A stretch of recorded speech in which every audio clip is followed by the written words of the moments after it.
Okay, सबको पहली बात तो हार्टिएस्ट कॉन्ग्रेचुलेशंस। आप लोगों ने अच्छे से पास किया है। आपके जीवन का एक पड़ाव तो चलिए निपट गया। इसके देखिए 10th तक जो पढ़ाई होती है वो आपके जनरली कॉलेज में एडमिशन के लिए होती है, और जनरली आप मतलब एक रैंकिंग लाते हैं। ये आपके 10 साल जो आपने पढ़ाई की है उसका एक हिसाब है कि कैसे किया है। जनरली 10th के बाद जो आपकी पढ़ाई होती है वो आपके करियर से रिलेटेड होती है, वो आप उसमें करियर से कनेक्ट करते हैं। तो इसीलिए बहुत इम्पॉर्टेंट ये हो जाता है कि आप जो चॉइस कर रहे हैं वो आपका सही हो। कभी कभी हमको ये अच्छा लग रहा है, हमने चूज़ कर लिया, लेकिन उसके साथ हम निभा नहीं पा रहे। ये हर समय एक बच्चों का ट्रेजेडी होता है ज़्यादा करके, और फिर बहुत तकलीफ़दायक हो जाती है। फिर कोई डायरेक्शन नहीं मिलता है, फिर पूरा मतलब जीवन डामाडोल हो जाता है। तो मैं आज ये सेशन कर रहा हूँ इसलिए ताकि आपकी एक क्लैरिटी बने कि आपको जीवन में करना क्या है, और उसी हिसाब से आप चलें। ये एक वन साइडेड सेशन नहीं है। आप प्लीज़ आपको जो भी सवाल है, ठीक है, जो भी सवाल है आप खुलकर पूछिए। आइए आइए आइए मैम, आइए। चप्पल लेकर आइए। आप चप्पल खोल कर आ गए क्या? नहीं, चप्पल लेकर आइए, चलेगा, क्योंकि लेकर जाते हैं उन लोग। तो आपको जो भी सवाल हैं आप बेखौफ पूछिए। As a student, as a parent, जो भी आपके दिमाग में आ रहा है कि ये ऐसा तो ऐसा के, और क्या क्या इसके बेनिफिट्स हैं या क्या इसके डिमेरिट्स हैं, वो सब आप बिल्कुल बिंदास पूछिए। मैंने अच्छे से टाइम निकाल के रखा है ताकि आप आराम से सवाल पूछिए और अपने कॉन्सेप्ट्स को क्लियर रखिए, ठीक है। ज़रूरी नहीं है कि मेरे पास सारी चीज़ों का नॉलेज हो, लेकिन अगर मेरे पास कुछ चीज़ का नॉलेज नहीं है तो मैं आपको साफ साफ बोल दूंगा कि आज नहीं तो कल में आपको इसका आंसर मिल जाएगा। लेकिन जहाँ तक हो सके मैं आपके डाउट्स क्लियर करूँगा। अगर मेरे से कुछ ऐसा है जो मेरे स्कोप के बाहर है या जो मुझे नहीं मालूम है, तो मैं ये बाकायदा कोशिश करूँगा कि आपको कल तक कम से कम इसका आंसर मिल जाए, ठीक है। तो आप बेखौफ जो भी आपका सवाल है वो पूछिए। इसको एक वन साइडेड सेशन नहीं बनाना है, कोई बोरिंग सेशन नहीं करना है आपको। ये आपका जीवन का मामला है भाई साहब, तो मतलब इट्स वेरी इंपॉर्टेंट, ठीक है। सो उस हिसाब से आपको जो भी इसमें, तो हम शुरुआत करेंगे यहाँ पे क्या क्या करियर ऑप्शंस हैं आपके आफ्टर 10। हम यहाँ पे करियर ऑप्शंस क्यों बोल रहे हैं? करियर ऑप्शंस क्योंकि आपका इसके बाद करियर चालू हो जाता है। मतलब आप अभी पढ़ाई जो है ना वो अभी करियर के लिए करेंगे। अभी इसके पहले आपका history, geography, English, science, maths, सब तमाम चीज़ें थी, मराठी, हिंदी, सब कुछ था। सबको लेकर आप चल रहे थे। 10 साल आपने सबको लेकर पढ़ाई की है, ठीक है। तो सारे सब्जेक्ट्स का एक बेसिक अंडरस्टैंडिंग आपको हो गया, भाई इसमें ये है, इसमें ये है, इसमें ये है। तो अभी आप ये नहीं बोल सकते कि मराठी क्या है मुझे नहीं मालूम, या इंग्लिश क्या है मुझे नहीं मालूम, या आप साइंस क्या है ये मुझे नहीं मालूम। आपको बेसिक आइडिया हो गया। अभी आपको आगे बढ़ना है उस बेसिक आइडिया को लेकर, ठीक है। तो हम पहले देखेंगे कि क्या क्या चॉइसेस आपके पास अवेलेबल है। आप कैसे चूज़ करेंगे ये दूसरा मसला है, लेकिन क्या क्या चॉइसेस पहले आपके पास अवेलेबल है वो देख लेते हैं पहले, ठीक है। ओके, सो आपका 3 स्ट्रीम है, आपका साइंस, कॉमर्स और आर्ट्स। हालांकि अभी धीरे धीरे और भी बहुत सारे स्ट्रीम आएंगे, लेकिन हाल फिलहाल ये 3 स्ट्रीम्स हैं आपके 10th के बाद, ठीक है। हाल फिलहाल आपके ये 3 स्ट्रीम्स आते हैं साइंस, कॉमर्स और आर्ट्स में। तो एक एक स्ट्रीम को अपन लेंगे और एक एक स्ट्रीम में अपन देखेंगे क्या क्या है। ये तो इंडेक्स है, ठीक है। अगर आप देखोगे साइंस में आपके 3 सब्जेक्ट्स हैं, इंडिविजुअल स्ट्रीम्स आपके 4 हैं, ठीक है। कॉमर्स में 3 सब्जेक्ट नहीं है, एक्चुअली 4 सब्जेक्ट है, लेकिन जनरली लोग 3 चूज करते हैं, ये मैं बोल रहा हूँ। कॉमर्स में आपके जनरल सब्जेक्ट्स 5 है और स्ट्रीम्स आपके 6 हैं।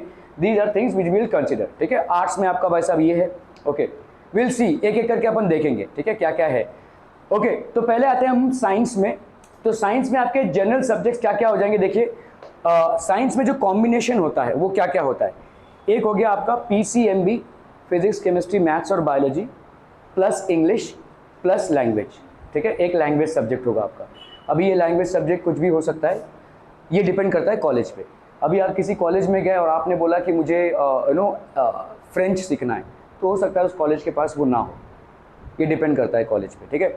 तो जनरली जो मेन स्ट्रीम में हम हिंदी या मराठी लेते हैं लैंग्वेज में जनरली, ठीक है। अदरवाइज अगर कोई लैंग्वेज आपको बेसिकली सीखना है तो भी आप सीख सकते हैं, लेकिन डिपेंड करता है किस कॉलेज पे आप जा रहे हैं, ठीक है। तो PCMB हो गया इंग्लिश प्लस लैंग्वेज, ये हो गया आपका कॉम्बिनेशन, ठीक है। दूसरा कॉम्बिनेशन क्या है, PCMB है, इंग्लिश है और IT है। आप अगर हिंदी नहीं पढ़ना चाहते हैं, मराठी नहीं पढ़ना चाहते हैं, और अगर उसकी जगह पे IT लेना चाहते हैं तो भी ले सकते हैं। IT के लिए थोड़ा सा फीस आपका बढ़ेगा, ठीक है। मतलब करीबन मैं बोल सकता हूँ 10 से 15 हज़ार तक आपका फीस बढ़ेगा आईटी के लिए, ठीक है। आईटी में एडवांटेज ये है कि आपको कंप्यूटर का नॉलेज मिलता है।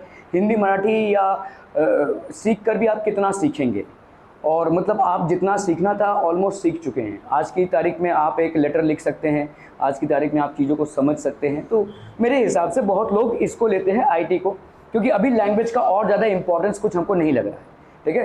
तो लोग आईटी में स्विच करते हैं। ये होता है आपका वोकेशनल, हम इसको वोकेशनल बोल रहे हैं, ठीक है। आईटी जो है वो पतली सी बुक आती है, बहुत ईजी होता है उसमें स्कोर करना भी, ठीक है, ईजी होता है। आईटी अलग है, कंप्यूटर साइंस अलग है। क्या कंप्यूटर साइंस है वो मैं बाद में आपको बताता हूँ, लेकिन आईटी अलग है, ठीक है। कंफ्यूज मत होइए, ये जो आईटी आप ले रहे हैं और कंप्यूटर साइंस अगर आप ले रहे हैं वो बिल्कुल अलग है, जमीन आसमान का फर्क है दोनों में, ठीक है। ओके, तीसरा कॉम्बिनेशन क्या हो जाएगा? फिजिक्स, केमिस्ट्री, मैथ्स लिया आपने, आपको बायोलॉजी नहीं लेना है, ठीक है। तो आपने क्या ले लिया? इंग्लिश ले लिया, एक कोई लैंग्वेज लिया और एक कोई ऑप्शनल सब्जेक्ट लिया। ये ऑप्शनल सब्जेक्ट क्या है वो हम डिस्कस करेंगे, ठीक है। ये कॉम्बिनेशन हो जाता है। या आपको मैथ्स नहीं लेना है तो आपने पीसीबी लिया, इंग्लिश लिया, लैंग्वेज लिया और एक ऑप्शनल सब्जेक्ट लिया। अभी ये ऑप्शनल सब्जेक्ट कॉलेज पर डिपेंड करता है, और ये ऑप्शनल सब्जेक्ट्स में क्या क्या आएगा वो भी हम डिस्कस करते हैं, ठीक है। What are there? So in optional subjects में क्या क्या आ जाएंगे देखिए, philosophy, psychology, sociology, economics, history और ज्योग्राफी। जनरली लोग ज्योग्राफी लेकर किस्सा खत्म कर देते हैं। एक पतली सी बुक आती है, बहुत इजी होता है उसको मार्क्स लाना, जनरली मैं बोल रहा हूँ। अदरवाइज ये सारे जो कॉम्बिनेशन है ये आपके कॉलेज पे डिपेंड करेगा, उनके पास प्रोफेसर्स हैं कि नहीं इनको पढ़ाने के लिए, उनके पास ये डिपार्टमेंट है कि नहीं इसको हैंडल करने के लिए, इस पे डिपेंड करेगा। तो जिस कॉलेज पे आप अप्लाई कर रहे हैं उस पर ये ऑप्शनल सब्जेक्ट का स्ट्रीम होना चाहिए। हर एक कॉलेज में ऐसा नहीं होता है। क्या यहाँ तक समझ में आ रहा है? कोई भी क्वेश्चन यहाँ तक, कोई भी जो आपके दिमाग में आ रहा हो यहाँ तक कोई भी क्वेश्चन हो, ये कॉम्बिनेशन आपके समझ में आ रहे हैं? PCMB plus English plus language, English plus IT, PCM। अगर आपको बायो नहीं लेना है, ठीक है, तो आप PCM plus English plus language plus एक ऑप्शनल सब्जेक्ट लेंगे। ऑप्शनल सब्जेक्ट इनमें से कोई एक होगा, ठीक है। PCB आपको मैथ्स नहीं लेना है तो आप PCB लेंगे, English plus language plus optional subject इनमें से कोई एक होगा। क्या यहाँ तक समझ में आ रहा है? क्या यहाँ तक क्लियर है? कोई भी क्वेश्चन, किसी को भी कोई भी क्वेश्चन? नहीं, आगे बढ़ें, ठीक है। ओके, चलिए, कोई भी क्वेश्चन पूछ सकते हैं। कोई क्वेश्चन है? नहीं, कोई भी क्वेश्चन अगर आपको होगा आप बिंदास पूछ सकते हैं, ठीक है। ओके, ये आता है महाराष्ट्र बोर्ड का एक स्पेशल चीज जिसको अपन बायोफोकल बोलते हैं। ये बायोफोकल जनरली इंजीनियरिंग के स्ट्रीम के बच्चों को फैसिलिटेट करने के लिए है। मतलब इसमें क्या है कि आपको बायो नहीं लेना है, बायो के जगह पे आप एक बायोफोकल सब्जेक्ट लेते हैं। और जनरली सारे कॉलेजेस में जो बायोफोकल सब्जेक्ट अवेलेबल होता है वो है कंप्यूटर साइंस, ठीक है। मैं जो आपको बोल रहा था आईटी और कंप्यूटर साइंस में ये फ़र्क है। आईटी आपकी एक पतली सी बुक होती है, उसमें स्कोर करना आसान होता है, लेकिन कंप्यूटर साइंस आपका डिटेलिंग है, ठीक है। कंप्यूटर साइंस आपका डिटेलिंग है और ये आपको इंजीनियरिंग में मदद करेगा, ठीक है। अगर आप आगे चल के कंप्यूटर इंजीनियर बनना चाहते हैं या कंप्यूटर के फील्ड में कुछ भी करना चाहते हैं तो ये आपको हेल्प करेगा। ये कंप्यूटर साइंस जो आप लेते हैं इसमें आप बायो को ड्रॉप कर रहे हैं। ये प्रॉपरली ये बायोफोकल जो आपका स्ट्रीम है, पहले तो हमारा PCM और PCB स्ट्रीम होता था या PCM भी होता था। अभी ये बायोफोकल लगभग 6-7 सालों से चला आ रहा है। ये बायोफोकल सिर्फ और सिर्फ इंजीनियरिंग स्ट्रीम के स्टूडेंट्स को प्रमोट करने के लिए है, ठीक है। बायोफोकल में आपके सब्जेक्ट क्या क्या होंगे? तो PCM तो रहेगा ही, इंग्लिश रहेगा और एक बायोफोकल सब्जेक्ट रहेगा। ये बायोफोकल सब्जेक्ट में क्या क्या है देख लीजिए, ठीक है। इसमें रहेंगे आपके कंप्यूटर साइंस, आइए आइए बैठिए बैठिए प्लीज। नहीं चप्पल पहन के आइए, चलेगा चलेगा, चप्पल पहन के आइए,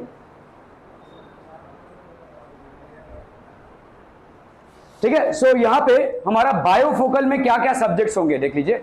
what are the subjects in bifocal? Bifocal में आपका PCM हो गया, इंग्लिश हो गया और ये बायोफोकल एक सब्जेक्ट है। ये बायोफोकल में आप CS ले सकते हैं सर, इलेक्ट्रॉनिक्स हो सकता है, इलेक्ट्रिकल मेंटेनेंस हो सकता है, सिविल हो सकता है, मैकेनिकल हो सकता है। मैं आपको बोल रहा हूँ जनरली ये जो आपके ऑप्शंस हैं ये आपको नहीं मिलते हैं, ये मिलना कॉलेजेस में लगभग इम्पॉसिबल है, फिर भी आप इंक्वायरी कर सकते हैं, ठीक है। जनरली लोग CS लेते हैं जो इनको आगे चल के कंप्यूटर इंजीनियरिंग में मदद होता है, ठीक है। सो मैं आपको ये बोल रहा हूँ कि ये जनरल स्टडीज़ में आपका PCM इंग्लिश ये तो हो गया मेन स्ट्रीम। अगर आपने इसके साथ एक और सब्जेक्ट लिया तो ये सारे सब्जेक्ट के ऑप्शंस आपके आते हैं।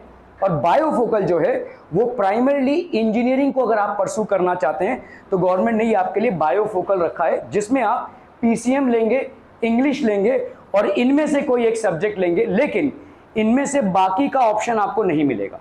जनरली कॉलेजेस में इनका ऑप्शन नहीं होता है, जनरली कॉलेजेस में CS तक का ही ऑप्शन होता है, ठीक है।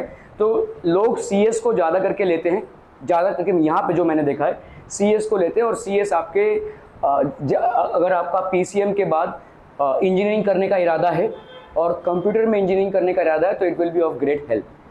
CS और IT में ज़मीन आसमान का फ़र्क है। IT जो आप ले रहे हैं एज अ वोकेशनल सब्जेक्ट उसमें उतना ज़्यादा डिटेलिंग नहीं है। CS आपका एक प्रॉपर 2 बुक्स के साथ आएंगी, आपको प्रॉपर स्टडी करना पड़ेगा उसमें, और थोड़ा सा मतलब IT से डिफरेंट है और थोड़ा सा डिफ़िकल्ट भी है, ठीक है। डिफ़िकल्ट नहीं बोलूँगा मैं, वो तो स्टूडेंट पे डिपेंड करता है, लेकिन डिस्क्रिप्टिव है, उतना छोटा सा बुक नहीं है ये, ठीक है। क्लियर है? क्या यहाँ तक किसी को कोई भी क्वेश्चन है? कोई भी anything that crosses your mind? कोई भी क्वेश्चन? नो? ठीक है, एक मिनट। हाँ,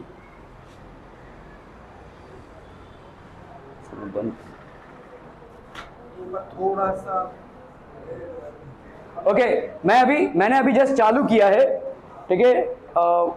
थोड़ा सा लेट आए हैं शायद। तो ये मैंने अभी साइंस स्ट्रीम डिस्कस किया है। तो साइंस स्ट्रीम में मैंने बोला कि आपके जो सब्जेक्ट्स हैं ये ऑप्शंस क्या क्या हैं, ठीक है। तो पहला ऑप्शन है आपका PCMB which is physics chemistry maths biology English और एक लैंग्वेज का सब्जेक्ट। ये लैंग्वेज आपके कॉलेज पे डिपेंड करेगा, लैंग्वेज क्या ऑफर कर रहा है। जैसे जनरली मराठी आपको सब जगह मिल ही जाएगा, हिंदी भी आपको सब जगह मिल ही जाएगा। अगर आपको समझ लीजिए फ्रेंच लेना है, जर्मन लेना है, वो कॉलेज पे डिपेंड करेगा, ठीक है। वो सारा आपका कॉलेज पे डिपेंड करेगा। जनरली लोग क्या करते हैं, PCMB लेते हैं, इंग्लिश लेते हैं और हिंदी या मराठी में से कोई एक लैंग्वेज लेते हैं। ये हो गया आपका एक ऑप्शन। दूसरा है आपका PCMB इंग्लिश और IT। अगर आप लैंग्वेज नहीं लेना चाहते हैं, हिंदी नहीं लेना चाहते हैं, मराठी लेने नहीं चाहते हैं, आप IT में क्लोज करना चाहते हैं, ठीक है। मैंने जैसे आपको बोला ये वाला जो IT आपको दिख रहा है इंफॉर्मेशन टेक्नोलॉजी, और ये जो कंप्यूटर साइंस दिख रहा है, इसमें इन दोनों में जमीन आसमान का फर्क है। ये एक वोकेशनल सब्जेक्ट है, सपोर्टिव सब्जेक्ट है, ठीक है। ये आपका मेन स्ट्रीम सब्जेक्ट है, ये डिस्क्रिप्टिव है, इसके बाकायदा मार्क्स और परसेंटेज कैलकुलेट होंगे। ये अगर बच्चा फेल हो जाता है जनरली उस पर हेल्प करता है, ठीक है। मतलब ये एक एडिशनल सब्जेक्ट है आपका, ठीक है। इन दोनों में ज़मीन आसमान का फ़र्क है, ठीक है। ये उतना वास्ट नहीं है ये, लेकिन बहुत वास्ट है, ठीक है। ओके, ये एक वोकेशनल सब्जेक्ट की तरह हम इसको ट्रीट करते हैं। आपको लैंग्वेज नहीं उठाना है तो आप IT उठा सकते हैं, ठीक है। PCM हो गया फिजिक्स केमिस्ट्री, ये थर्ड वाला ऑप्शन हो गया आपका फिजिक्स केमिस्ट्री मैथ्स। आपको बायो नहीं लेना है तो आप फिजिक्स केमिस्ट्री मैथ्स लेंगे। इंग्लिश तो आपको लेना पड़ेगा, एक लैंग्वेज और एक ऑप्शनल सब्जेक्ट। ये जो ऑप्शनल सब्जेक्ट है ये क्या होता है ये हम देखेंगे, ये डिस्कस करेंगे, ठीक है। दूसरा ऑप्शन क्या है कि आपको मैथ्स नहीं लेना है, आपको बायो लेना है, तो आपने PCB लिया, इंग्लिश देन लैंग्वेज और फिर एक ऑप्शनल सब्जेक्ट। ये ऑप्शनल सब्जेक्ट्स ये हैं, ठीक है। ये जो ऑप्शनल सब्जेक्ट्स की बातें यहाँ पे हो रही हैं, these are the optional subjects which are available. लेकिन ये भी आपके कॉलेज पे डिपेंड करता है। ये सारे जो ऑप्शनल सब्जेक्ट्स हैं ये सारे कॉलेज ऑफर नहीं करते हैं जनरली। ये यहाँ तक ही ऑफर होता है ज्योग्राफी, ठीक है। बाकी के जितने भी आपके ऑप्शनल सब्जेक्ट्स हैं ये जनरली ऑफर नहीं होते हैं, कॉलेज पे डिपेंड करता है। आपके बोर्ड में तो हैं ये optional subjects, philosophy, psychology, sociology, economics, history, geography, लेकिन जनरली जो आसपास के कॉलेजेस में देखा है मैंने वो ज्योग्राफी ही लेते हैं।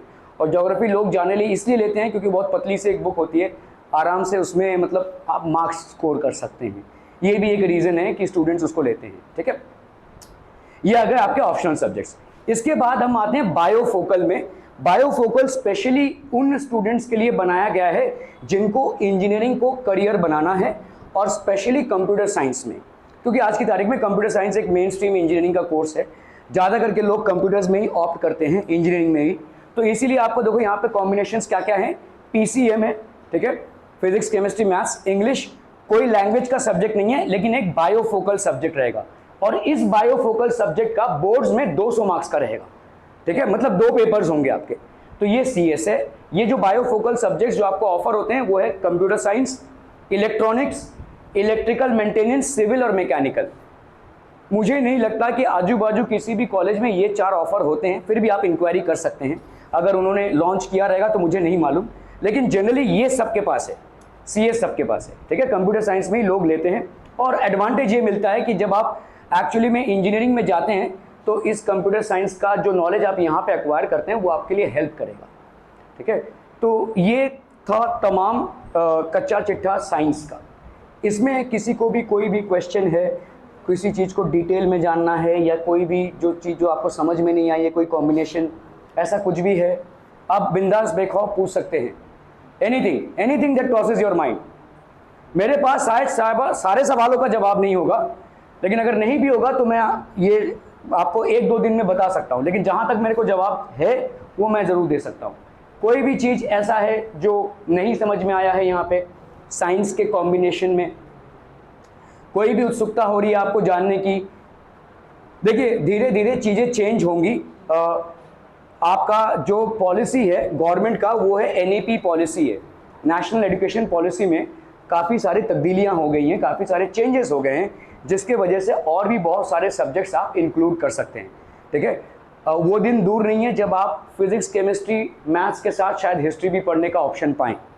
ये धीरे धीरे होगा, ठीक है। कॉलेजेस कितनी जल्दी इसको इम्प्लीमेंट कर पाती हैं ये कॉलेजेस के फैकल्टी के ऊपर है, कॉलेजेस में जो डिपार्टमेंट्स अवेलेबल हैं उसके ऊपर है, और तमाम और भी चीज़ें हैं, ठीक है। तो बोलने को तो ये सारे सब्जेक्ट्स हैं, लेकिन क्या इन सब सब्जेक्ट्स के लिए फैकल्टीज़ हैं कॉलेजेस के पास या डिपार्टमेंट्स हैं, वो भी डिपेंड करता है। तो हो सकता है कि आपके बोर्ड ये अलाउ कर रहे हैं लेकिन कॉलेज के पास ये सब सब्जेक्ट ना हो, आप लेना भी चाहते हो लेकिन जिस कॉलेज में आपने अप्लाई किया हो वो वहाँ पे ये सब सब्जेक्ट्स ना हो, ऐसा हो सकता है। ज्योग्राफी जनरली सब जगह मिल जाता है, ठीक है, और जनरली लोग उसको ऑप्ट करके क्लोज कर देते हैं क्योंकि आसान पड़ता है थोड़ा सा, मतलब ये तो स्टूडेंट पे डिपेंड करता है, लेकिन पतली सी बुक है और लगभग वो बुक का जो साइज़ है वो 11th और 12th में सेम ही रहता है, तो जनरली लोग इसको लेकर ख़त्म कर देते हैं। ये स्टूडेंट पे डिपेंड करता है, खैर, ठीक है। कॉलेजेस के पास हर समय ऐसे प्रोफेसर्स नहीं होते, क्योंकि देखिए ज़्यादा करके कॉलेजेस या तो साइंस के कॉलेजेस होते हैं या तो कॉमर्स के कॉलेजेस होते हैं। आर्ट्स के स्ट्रीम के उनके पास कोई प्रोफेसर्स नहीं होते हैं या तो वो चलाते ही नहीं हैं। तो ये सब आर्ट्स के स्ट्रीम के सब्जेक्ट्स हैं जो उनके पास प्रोफेसर्स अलग से हायर करने पड़ेंगे, तो ये सारी तकलीफ़ें हो सकती हैं, ठीक है। हाल फिलहाल ये ऑप्शंस हैं आपके पास, these are all your options. Any questions, queries? हाँ बोलिए। IT लेना हो, हाँ आप ले सकते हैं। IT लेना हो अगर और बायो ना लेना हो तो आपको इनमें से कोई एक लेना पड़ेगा। तो IT के साथ आप ज्योग्राफी लेंगे जनरली। अगर आपको IT लेना हो और बायो ना लेना हो तो आपने PCM लिया, इंग्लिश लिया, IT लिया और इसमें से एक सब्जेक्ट उठाया, और ये जनरली आपको ज्योग्राफी मिलेगा यहाँ पे आसपास के कॉलेज में। तो और कोई क्वेश्चन? एनीबडी? Anyone else? ठीक है, आगे बढ़ें। Any questions? अगर आपको साइंस के स्ट्रीम में आगे चल के भी कोई क्वेश्चन आता है तो फिर बिंदास बेकऑफ पूछिए, ठीक है। ओके चलिए आगे बढ़ते हैं। सो अभी आता है आपका साइंस में PCM। तो PCM में क्या क्या आपके करियर्स हैं, आपका आपने सब्जेक्ट चूज कर लिया, ठीक है। PCM मतलब फिजिक्स, केमिस्ट्री, मैथ्स, इसके बाद आप इंग्लिश रखो, IT रखो, CS रखो, ये आपका मामला है। लेकिन फंडामेंटल आपका PCM है, फंडामेंटल आपका PCM है। तो आपके पास कौन कौन से ऑप्शंस हैं? पहला हो गया आपका इंजीनियरिंग का ऑप्शन, ठीक है। इंजीनियरिंग में आप बहुत सारे स्ट्रीम्स होते हैं, ठीक है। आप अगर देखोगे आपका सिविल होता है, कंप्यूटर होता है, मैकेनिकल होता है, आज की तारीख में तो आपका AI भी हो गया है, आर्टिफिशियल इंटेलिजेंस भी हो गया। सो बहुत सारे स्ट्रीम्स हैं इंजीनियरिंग, ठीक है। आर्किटेक्चर में क्या होता है? आर्किटेक्चर के लिए आपको एक अलग सा नाटा का एग्जाम देना पड़ता है और ये भी काफ़ी जगहों पे अवेलेबल है, ठीक है। एथिकल हैकिंग जो आज की तारीख में बहुत इंपॉर्टेंट होता जा रहा है, जैसे साइबर सिक्योरिटी जिसको हम बोलते हैं, सारे बैंक्स में, सारे सिक्योरिटी सिस्टम्स में ये काफ़ी ज़्यादा प्रचलित कोर्स है आज की तारीख में। आप जनरली काफ़ी सारा एम्प्लॉयबिलिटी देखेंगे एथिकल हैकिंग में, ठीक है। डिफेंस आपका NDA, ये मैं आपको वो बता रहा हूँ कि आप PCM लेने के बाद 10+2 करने के बाद किन करियर्स के बारे में सोच सकते हैं। सोचना आपको खैर अभी है, लेकिन क्या क्या ऑप्शंस आपके पास अवेलेबल है। तो इंजीनियरिंग हो गया, आर्किटेक्चर हो गया, ethical hacking, then we have defence, ठीक है, NDA, ठीक है, आर्मी में जाना। फिर आपका BSc है, बैचलर ऑफ साइंस, जो तो पुराना है आपका, ठीक है। फिर आपका BSc इन कंप्यूटर साइंस है, BSc इन इंफॉर्मेशन टेक्नोलॉजी है, एविएशन है, ठीक है। Then we have merchant navy, इसमें भी बहुत सारे लोग जाते हैं। मर्चेंट नेवी में पैसा बहुत है, लेकिन वही है सी लाइफ है, तो काफ़ी लोग इसमें भी ऑप्ट करते हैं, ठीक है, मर्चेंट नेवी में। फॉरेंसिक साइंस, फॉरेंसिक साइंस मतलब आपके जो क्राइम्स वगैरह होते हैं उनका जो इन्वेस्टिगेशन होता है, ठीक है, उनकी डीएनए टेस्टिंग वगैरह जो होता है वो उसको फॉरेंसिक साइंस बोलते हैं हम, ठीक है। और भी बहुत सारी चीज़ें इन्वॉल्व है उसमें, सिर्फ क्राइम ही नहीं, और भी बहुत सारी चीज़ें होती हैं। फिर आपका फार्मेसी है, एस्ट्रोनॉमी है, बहुत सारे लोग रिसर्च करते हैं। रिसर्च का थोड़ा सा लंबा खिंच जाता है, आप बीएससी करेंगे, फिर एमएससी करेंगे, फिर पीएचडी होगा, उसके बाद आप रिसर्च में जाएंगे, ठीक है। सो ये रिसर्च का एक प्रोसेस होता है, ठीक है। उसके बाद आपका एजुकेशन एंड टीचिंग का लाइन तो है ही, फिर commercial pilot. So these are different career options that you have after completing your PCM.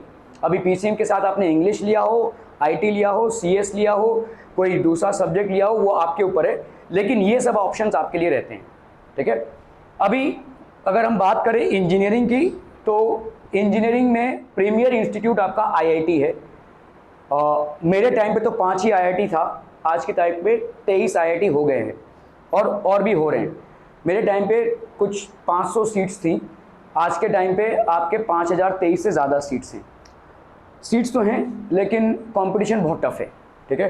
Competition बहुत टफ है, मतलब आईआईटी के 2 लेवल के टेस्ट होते हैं आपके, एक होता है आपका मेंस और एक होता है आपका एडवांस। आप मेंस में बहुत ज़्यादा स्कोर करते हैं तब जाके आप एडवांस के लिए क्वालिफाई होते हैं, और एडवांस अगर आप क्रैक करते हैं तब जाकर आपका आईआईटी में एडमिशन होता है, ठीक है। सो आईआईटी एक प्रीमियर इंस्टीट्यूट है इंजीनियरिंग का। अगर मैं बोलूँ सबसे बेस्ट इंस्टीट्यूट अगर इंडिया में कुछ है तो वो है आईआईटी, ठीक है। इसके बाद और भी बहुत सारे इंजीनियरिंग कॉलेज है, आज की तारीख में मतलब भर भर के इंजीनियरिंग कॉलेजेस हैं, ठीक है। आपको कोशिश ये करनी है कि कम से कम आईआईटी में लगने के लिए पूरा आपको तैयारी करनी है, लेकिन आईआईटी में लगना कोई आसान काम नहीं है। मैं आपको हकीकत से वाकिफ़ करा रहा हूँ, डिमोटिवेट नहीं कर रहा हूँ, ठीक है। लगना आसान नहीं है, ठीक है। आपका परसेंटाइल वैसा आना चाहिए, आपका डेडिकेशन वैसा होना चाहिए, आपका इंक्विजिटिव, मतलब मैं आपको बोल सकता हूँ कि हर एक चैप्टर पे आप नई करके आपके मतलब ये 3 सालों में आप फिजिक्स, केमिस्ट्री, मैथ्स में नई करके 80 to 85 चैप्टर्स पढ़ेंगे 2 सालों में, 11th और 12th में 85 चैप्टर्स अप्रॉक्सीमेटली। और ये 85 चैप्टर्स में आपको हर एक चैप्टर पे नई करके 1 से 400 क्वेश्चंस लगाने पड़ेंगे, ठीक है। इतना डेडिकेशन आपको चाहिए, ये आपका डेडिकेशन है। 400 क्वेश्चंस लगाने पड़ेंगे, सोल्यूशन क्या है, जो आपसे नहीं हो रहा है, फिर टेस्ट देना है, ये सारे करिकुलम है, काफ़ी एग्रेसिव करिकुलम है। अगर आप ये क्रैक करते हैं तो वेल एंड गुड, आपका बेसिकली परसेंटाइल में स्कोर आता है। और परसेंटाइल जो होता है, जैसे समझ लो किसी को अगर 93 परसेंटाइल मिला तो बहुत ज़्यादा पॉसिबिलिटी है कि वो एडवांस के लिए क्वालिफाई होगा, ठीक है। जनरली 90 परसेंटाइल के अबव परसेंटेज नहीं होता है, ये परसेंटाइल होता है। जब मैं बोल रहा हूँ ना 91 परसेंटाइल, इसका मतलब क्या होता है कि आपने एग्जामिनेशन में 91% बच्चों को पीछे छोड़ा है, इसका मतलब ये होता है। परसेंटेज नहीं है, ये परसेंटाइल है, ठीक है। तो अगर आपको 91 परसेंटाइल मिला है तो इसका मतलब अप्रॉक्सीमेटली आपने 91% बच्चों को पीछे छोड़ा है अपने, ठीक है।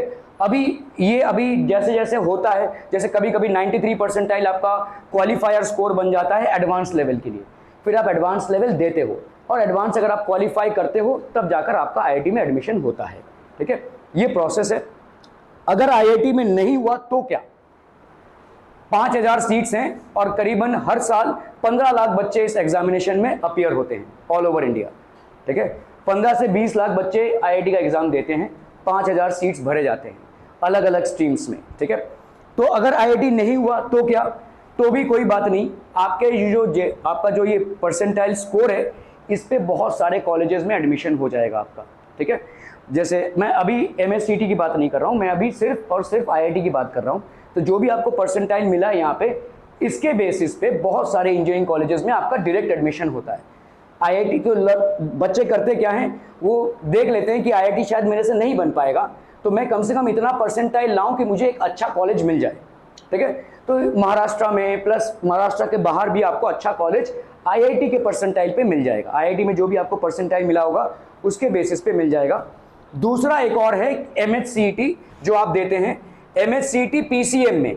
जब एमएचसीईटी आप देते हैं पीसीएम में तो उसके हिसाब से भी आपको महाराष्ट्र में अलग अलग कॉलेजेस में एडमिशन मिलता है, ठीक है, इसके स्कोर के हिसाब से, ठीक है। इसके स्कोर के हिसाब से ये जो आप स्कोरिंग करते हैं इसमें पीसीएम में, एमएचसीईटी और आईआईटी में एक फ़र्क है, आईआईटी में आपका नेगेटिव मार्किंग है, आपका हर सवाल जो आप सही कर रहे हैं उसके लिए 4 मार्क्स मिलते हैं, और हर वो सवाल जिसमें आपने गलत ऑप्शन टिक किया उसमें 1 मार्क्स जाएगा। ठीक है, MSCT में आपका नेगेटिव मार्किंग नहीं है। ठीक है, तो ये एक सहूलियत है और इसीलिए इसमें स्कोर करते हैं लोग, और इसके बेसिस पे आप महाराष्ट्र में कॉलेजेस में, इंजीनियरिंग कॉलेजेस में एडमिशन ले सकते हैं। तो आपके इंजीनियरिंग कॉलेजेस का एंट्री 2 जगह से होता है, एक होता है आपके IIT मेंस के स्कोर से और एक होता है आपके MHCT के स्कोर से। ठीक है, हाल फिलहाल MSCT चल रहा है, लेकिन हो सकता है फ्यूचर में गवर्नमेंट सब कुछ IIT के लेवल पे कर दे। ठीक है, तो जब तक MSCT चल रहा है तब तक उसका फ़ायदा उठाइए। मेरे हिसाब से अगर आप इंजीनियरिंग का स्ट्रीम देख रहे हैं तो MSCT, क्योंकि ऐसा हुआ पहले जैसे मेडिकल कॉलेजेस में एडमिशन भी MSCT से होता था, अभी सब जगह नीट हो गया है।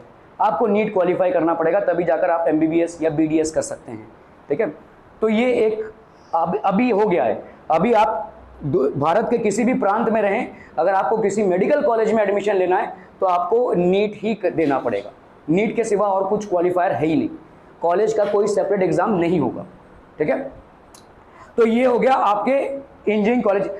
बहुत सारे ऐसे इंजीनियरिंग कॉलेजेस हैं जो अपना सेपरेट एग्जाम कराते हैं, जैसे बिट्स पिलानी हो गया, बिट्स रांची हो गया, ये लोग अपना सेपरेट से एग्जाम कराते हैं। तो अलग अलग तरीक़ों से आप इंजीनियरिंग कॉलेजेस में एडमिशन ले सकते हैं।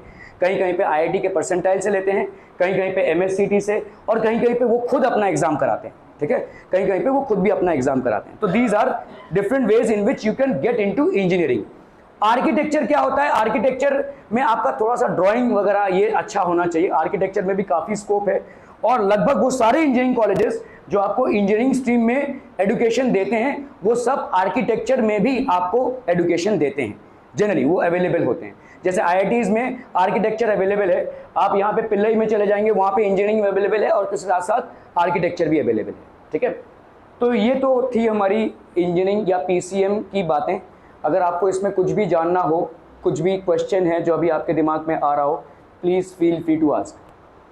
कुछ भी है डाउट या कुछ भी विस्तारित रूप से जानना है, anything that comes your mind, बोलिए बोलिए ना, बोलिए। ओके, कुछ भी जो आपके दिमाग में आ रहा हो इन सारे करियर ऑप्शंस के, है कुछ नहीं, कुछ भी, हाँ बोलिए।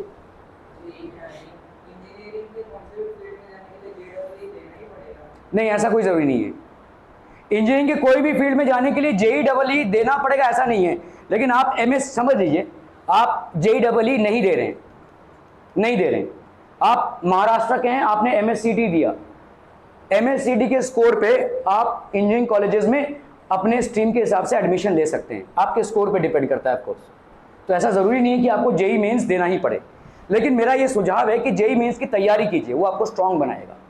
ठीक है, आप समझ लीजिए आप एक अच्छे बैट्समैन हैं और आप अगर पिच पे उतर रहे हैं तो आप ऐसा मान कर चलिए कि सेंचुरी मारेंगे तो शायद आप 50 तक तो पहुंच जाएं, ये मानना है। तो अगर आप IIT की तैयारी कर रहे होंगे तो आप MSCT में ही अच्छे स्कोर से उतरेंगे, ऐसा मेरा मानना है। ठीक है, JEE देना पड़े आपको ऐसा ज़रूरी नहीं है, नॉट अ क्राइटेरिया। आप MSCT देकर भी महाराष्ट्र के कॉलेजेस में एडमिशन ले सकते हैं। JEE जब आप देते हैं तो आप सिर्फ महाराष्ट्र के कॉलेजेस में नहीं, पूरे ऑल ओवर इंडिया के कॉलेजेस में एडमिशन सिक्योर कर सकते हैं। ये आपका एडवांटेज है। JEE मेंस देने का मेन मकसद यही है कि आपको सिर्फ महाराष्ट्र के कॉलेज का एक्सेस नहीं मिलता है, आपको ऑल ओवर इंडिया के कॉलेजेस का एक्सेस मिलता है, आप कहीं पे भी एडमिशन सिक्योर कर सकते हैं। MSCT आपको सिर्फ महाराष्ट्र के कॉलेजेस में ही सीमित रखेगा, JEE आपको पूरा एक्सेस देगा, कहीं पे भी आप एडमिशन सिक्योर कर सकते हैं अपने स्कोर के बेसिस पे। और कोई question, anything else, anything else? नहीं, आगे बढ़े, चलिए। ओके, तो ये रहा आपका PCM, फिजिक्स केमिस्ट्री और मैथ्स। बाकी जो भी सब्जेक्ट आपने लिया हो, अगर फिजिक्स केमिस्ट्री और मैथ्स आपने लिया है तो ये आपके करियर ऑप्शंस उभरते हैं। ठीक है, ओके, अभी हम जाते हैं आपके okay, so now we will move to PCB। ठीक है, PCB में आपका ये सारे कोर्स के ऑप्शंस हैं। एक हो गया आपका MBBS विच इज आपका डॉक्टर, ठीक है, बैचलर ऑफ आपके सर्जरी को आप कर सकते हैं, प्रॉपर डॉक्टर MBBS। ये 5-5.5 साल का कोर्स होता है और इसके लिए आपको देना पड़ता है। BDS हो गया आपका, BDS मतलब डेंटल सर्जन, ठीक है, और फिर आपका हो गया BHMS जो मतलब होम्योपैथिक, ठीक है, BAMS ये हो गया आयुर्वेदिक यूनानी, और ये आपका सिद्धा, ये तो कम चलता है काफ़ी, ये 3 भी काफ़ी चल रहे हैं आजकल। आप अगर देखेंगे कामोटे में ऑलमोस्ट 90 to 95% जो डॉक्टर्स हैं वो आपके BMS हैं। आप अगर कभी भी प्रिस्क्रिप्शन देखोगे तो उस पर डॉक्टर्स को अपना क्वालिफिकेशन लिखना पड़ता है, तो उसमें BMS लिखा रहता है ज़्यादा करके। 90 to 90% डॉक्टर्स आपके जो लोग क्लिनिक चला रहे हैं वो BMS हैं, ठीक है। ओके, इसको समझते हैं ठीक से। यहाँ पे आपके मेडिकल के लिए एक ही एग्ज़ाम है किसी भी कॉलेज में, चाहे वो गवर्नमेंट हो तो आपके भाई साहब गवर्नमेंट कॉलेजेस होते हैं, सेमी गवर्नमेंट कॉलेजेस होते हैं, और आपके होते हैं प्राइवेट कॉलेजेस, ठीक है। ये 3 टाइप के कॉलेजेस होते हैं आपके डॉक्टर पढ़ने के लिए, ठीक है। इन तीनों टाइप के कॉलेजेस में आपका क्वालिफाइंग स्कोर क्या है? नीट देना पड़ता है आपको, ठीक है। नीट में आपके टोटल 720 मार्क्स में ये मार्क्स होता है, परसेंटाइल नहीं होता है, ठीक है। इसमें परसेंटाइल नहीं होता है, इसमें टोटल मार्क्स होते हैं आपके, ठीक है। मैं बोलता हूं कि अगर आपको गवर्नमेंट, देखो नीट में आप अगर देखोगे पासिंग मार्क्स बहुत कम होता है। पिछले साल का पासिंग मार्क्स अप्रॉक्सीमेटली 137 था, 137 पासिंग मार्क्स 137, मतलब कोई भी ऐरा गैरा नत्थु गैरा इसको पास कर सकता है मेरे हिसाब से, ठीक है। थोड़ा सा भी अगर आपने साइंस को मन लगा के पढ़ा होगा तो 137 आप आराम से क्रॉस कर लोगे। तो क्या आप डॉक्टर बन जाओगे? आंसर इज नो, ठीक है। इसका क्यों होता है? क्योंकि अगर आप गवर्नमेंट कॉलेजेस में एडमिशन पाना चाहते हो तो आपके भारी भरकम पैसे बच जाएंगे, ठीक है। तो आपका अप्रॉक्सीमेटली आप सोचिए गवर्नमेंट कॉलेजेस में अगर आप नीट के बेसिस पे आ रहे होंगे तो आपका कम से कम 600 प्लस का स्कोर चाहिए 720 में, ठीक है। अगर आप सेमी गवर्नमेंट में आते हैं तो लगभग औसत आना 550 से 600 में आपको अच्छा सेमी गवर्नमेंट कॉलेज मिल जाएगा। और अगर आप प्राइवेट कॉलेजेस में आते हैं तो यहाँ पे आप ये 137 के स्कोर से भी आ सकते हैं। करोड़ों का खर्चा है यहाँ पे, ठीक है। आप मान कर चलें कि समझ लीजिए अगर आपका स्कोर आया रहेगा 250 और आप डॉक्टर बनना चाहते हैं, कोई दिक्कत नहीं है, आप यहाँ पे एडमिशन ले सकते हैं। आपका कम से कम 2 से 3 करोड़ जाएगा 5 सालों में, ठीक है। तो 2 से 3 करोड़। तो ये जो नीट का पूरा कंपटीशन है ये सिर्फ पैसे बचाने का कंपटीशन है, समझ में आ रहा है? ये नीट मैं बता रहा हूँ आपको, नीट के लिए लोग फाइट क्यों कर रहे हैं? पैसे बचाने का कंपटीशन है। आप भाई साहब यहाँ पे 2 से 3 करोड़, और कहाँ अगर आप एम्स में आपका लगता है, देखिए जैसे समझ लिए 720 है, सबसे प्रीमियर इंस्टीट्यूट आज की तारीख में एम्स है, all India institute of medical sciences, और इसमें सबसे बेस्ट है दिल्ली का एम्स, ठीक है। ये एम्स में अगर आपका लगता है तो आप अप्रॉक्सीमेटली मान के चलो कि इनका सबका स्कोर 700 के ऊपर रहता है। एम्स का फीस कितना होगा? आपको मैं बोल रहा हूँ प्राइवेट मेडिकल कॉलेज का 5 सालों में आपका 2 से 3 करोड़ जाएगा पैसा, ठीक है। खाना पीना रहना और उसका एजुकेशन का जो सब मिलाकर 2 से 3 करोड़ तक जाएगा। आप जानना चाहते हैं, आप MGM में जाइए। MGM एक प्राइवेट मेडिकल कॉलेज है, किसी भी चीज़ के लिए चले जाइए, दांत के लिए चले जाइए, आंख के लिए चले जाइए, वहाँ पे जितने भी आपके इंटर्न्स कर रहे हैं उनसे पूछिए कितना पे कर रहे हो, बता देंगे आपको, ठीक है। सीधा हिसाब है, एकदम मुंह साफ साफ बोल देंगे इतना इतना खर्चा हुआ है मेरा, इतना इतना, 2 से 3 करोड़ के नीचे नहीं है, ठीक है। ओके, अगर आप एम्स में आते हैं तो सोचिए अगर इतने अच्छे स्कोर से आप आ रहे हैं, आपको सोचिए कितना कितना खर्चा होगा आपका। जो ये आप जो 10th और 12th में जितना खर्चा कर रहे हो ना उससे भी कम, 5000 सालाना है, 5000 with stay, with all food, with everything, आपका सब कुछ खर्चा 5000 में सालाना, 5000, ठीक है। मतलब आप सोच लीजिए आप डॉक्टर बन जाएंगे 60,000 में, जहाँ पे आपको 2 से 3 करोड़ रुपए फेंकने पड़ रहे हैं, वहाँ पे थोड़े से अच्छे मार्क्स से आप डॉक्टर बन जाएंगे 60,000 में, ठीक है। तो ये पूरा जो नीट का खेल है ये सिर्फ पैसों का खेल है। आप जितना स्कोर करेंगे उतना पैसा बचाएंगे, ये एकदम फैक्ट है। जैसा है वैसा ही मैं आपको बता रहा हूँ। आप इसके पीछे आप डॉक्टर बनना चाहते हैं, आप समाज सेवा करना चाहते हैं, होंगे आपके इंटेंशंस, लेकिन लोगों के बीच में जो नीट का पूरा मसला है वो इसीलिए है कि लोगों के पैसे बचे। क्या ये समझ में आ रहा है? ठीक है। तो आपके 3 टाइप के कॉलेजेस हैं, जैसे तेरणा मेडिकल कॉलेज यहाँ पे नेरुल में अगर आपने देखा रहेगा, वो एक सेमी गवर्नमेंट कॉलेज है, ठीक है। लास्ट ईयर उनका जो कट ऑफ गया था वो 587 का था, ठीक है।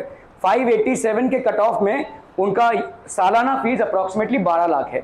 तो आप समझ लीजिए 12 और आगे के मतलब ये 8-8 लाख के हैं, ठीक है। ये 4 साल के 8 लाख के फीस हो गए और ये 12 कितना हो गया, तो 8 4 32 और ये 12, तो अप्रॉक्सीमेटली आप मानकर चले 44, और इसमें 1-1.5 लाख का आपका जाने आने का खर्चा जो भी है। तो आप मान लीजिए 45 से 46 में एक डॉक्टर बन रहा है सेमी गवर्नमेंट कॉलेज में विद अ स्कोर ऑफ 587। ये आपके लास्ट ईयर की कट ऑफ की बात कर रहा हूँ मैं, जो लास्ट ईयर कट ऑफ था उसकी बात कर रहे हैं, ठीक है। क्या ये समझ में आ रहा है? तो नीट का जो पूरा मसला है, ठीक है, वो पूरा पैसे बचाने के लिए। एक नीट के स्कोर में आप प्राइवेट कॉलेज में आप 2 से 3 करोड़ रुपए डालेंगे, और अगर आप एक गवर्नमेंट कॉलेज में जाएंगे तो वही अच्छे नीट स्कोर में आप 60,000 में डॉक्टर बन के निकल रहे हैं, ठीक है। तो ये सारा जो किस्सा है वो पैसों का है, ठीक है। मेरे हिसाब से, मेरा ये पर्सनल ओपिनियन है और मेरे ओपिनियन पे मत जाइए, ठीक है। मैं आपको साफ साफ बोल रहा हूँ, क्योंकि देखिए आज की तारीख में मैं आपको एक साफ साफ नजरिया देना चाहता हूँ। अगर आप इंजीनियरिंग बनना चाहते हैं तो थोड़ा सा आपको इनिशियल स्ट्रगल है, ठीक है। इंजीनियरिंग अच्छा है, very good as an option, और इंजीनियर बनना बड़ी बात है। आईआईटी से अगर आप निकल सकते हैं तो बहुत अच्छा है, लेकिन आज की तारीख में मैं आपको सीधे साफ आंकड़े बता रहा हूं कुछ, और इसको ध्यान में रखिएगा before making a valid choice, ठीक है। इंजीनियरिंग में आईआईटीज की बात कर रहा हूं जो प्रीमियर इंस्टीट्यूट है, इससे बढ़िया इंडिया में और कुछ नहीं, सिंपल, ठीक है। आज की तारीख में इनका प्लेसमेंट रेट में 35% को प्लेसमेंट नहीं मिला है। प्लेसमेंट मतलब क्या होता है? कंपनीज आती हैं और बच्चों को उठाती हैं, ठीक है, अच्छे पैकेजेस में। इनका जब ईयर खत्म हो जाता है, इन्होंने 4 साल की डिग्री की, बीई किया, बीटेक किया, जो भी किया, उसके बाद बड़े बड़े कंपनीज आते हैं और इनको मतलब पे पैकेजेस पे लेकर जाते हैं, ठीक है, ओके। अभी 35% बच्चों का प्लेसमेंट नहीं हुआ आईआईटी में इस साल, और ये कंसर्न है, ठीक है। 35%। अभी इस चीज़ को सोचिए, आपका ना जैसे अभी कैसा होता है, 70% मिला, किसी को 80% मिला, किसी को 90% मिला। जब आप इंजीनियरिंग करते हैं तो आपके जीपीएज होते हैं, ठीक है। तो ऐसा होता है, जैसे समझ लो आपका 7.5 जीपीए, ठीक है, ये आपके आउट ऑफ 10 होता है, ये आप समझेंगे। जितने भी आपके कोर्स स्टडीज होते हैं तो कभी 6.5 जीपीए, ये आपके स्कोर्स होते हैं, आउट ऑफ 10 होता है ये। तो अगर आपके सारे सेमेस्टर्स में 7.5 जीपीए आता है या उससे ज़्यादा आता है, तभी जाकर आईआईटी वाले आपको प्लेसमेंट में बैठने देंगे, वरना 7.5 जीपीए के नीचे अगर आप आए होंगे, पास तो आप हो जाएंगे एज एन इंजीनियर, लेकिन आपको प्लेसमेंट में बैठने नहीं देंगे। समझ में आ रहा है ये? तो अभी आईआईटी में जितने बच्चे हैं, क्या सबका 7.5 जीपीए आया होगा? नहीं। तो उसमें से करीबन बहुत सारे लोग माइनस पहले ही हो गए होंगे। अभी ये 7.5 जीपीए जो है वो बैठ रहे हैं प्लेसमेंट में, उनमें से सिर्फ 35% का सिलेक्शन नहीं हुआ। तो आप सोचिए, इधर से 35% माइनस हुआ है, और प्लस जिनका 7.5 से कम स्कोर आया वहां पे पहले ही माइनस हुआ है। तो बहुत लोगों को चांस नहीं मिल रहा है, और इसका रीजन ये है कि इंडिया आज की तारीख में सबसे बड़ा मैन्युफैक्चरर है इंजीनियर्स का। सबसे ज़्यादा इंजीनियर्स इंडिया में मैन्युफैक्चर हो रहे हैं। अनफॉर्चुनेटली हमारे पास उतना जॉब लाइनअप नहीं है, ठीक है। तो इंजीनियर्स में क्या है, थोड़ा प्रॉब्लम ये होता है कि आप एक बार इंजीनियर बन गए ना, तो लोग सोचते हैं कि अभी हम इंतज़ार करेंगे कि कोई आए और हमारे ऊपर भाई साहब 10-12 लाख का पैकेज थोप दे। ऐसा नहीं होने वाला। You have to make some compromises. आपका हो सकता है थोड़ा सा स्टार्ट स्लो हो, आपका हो सकता है स्टार्ट थोड़ा सा लो पैकेज पे हो, लेकिन स्टार्ट कर लीजिए, ये मेरा सुझाव है, ठीक है।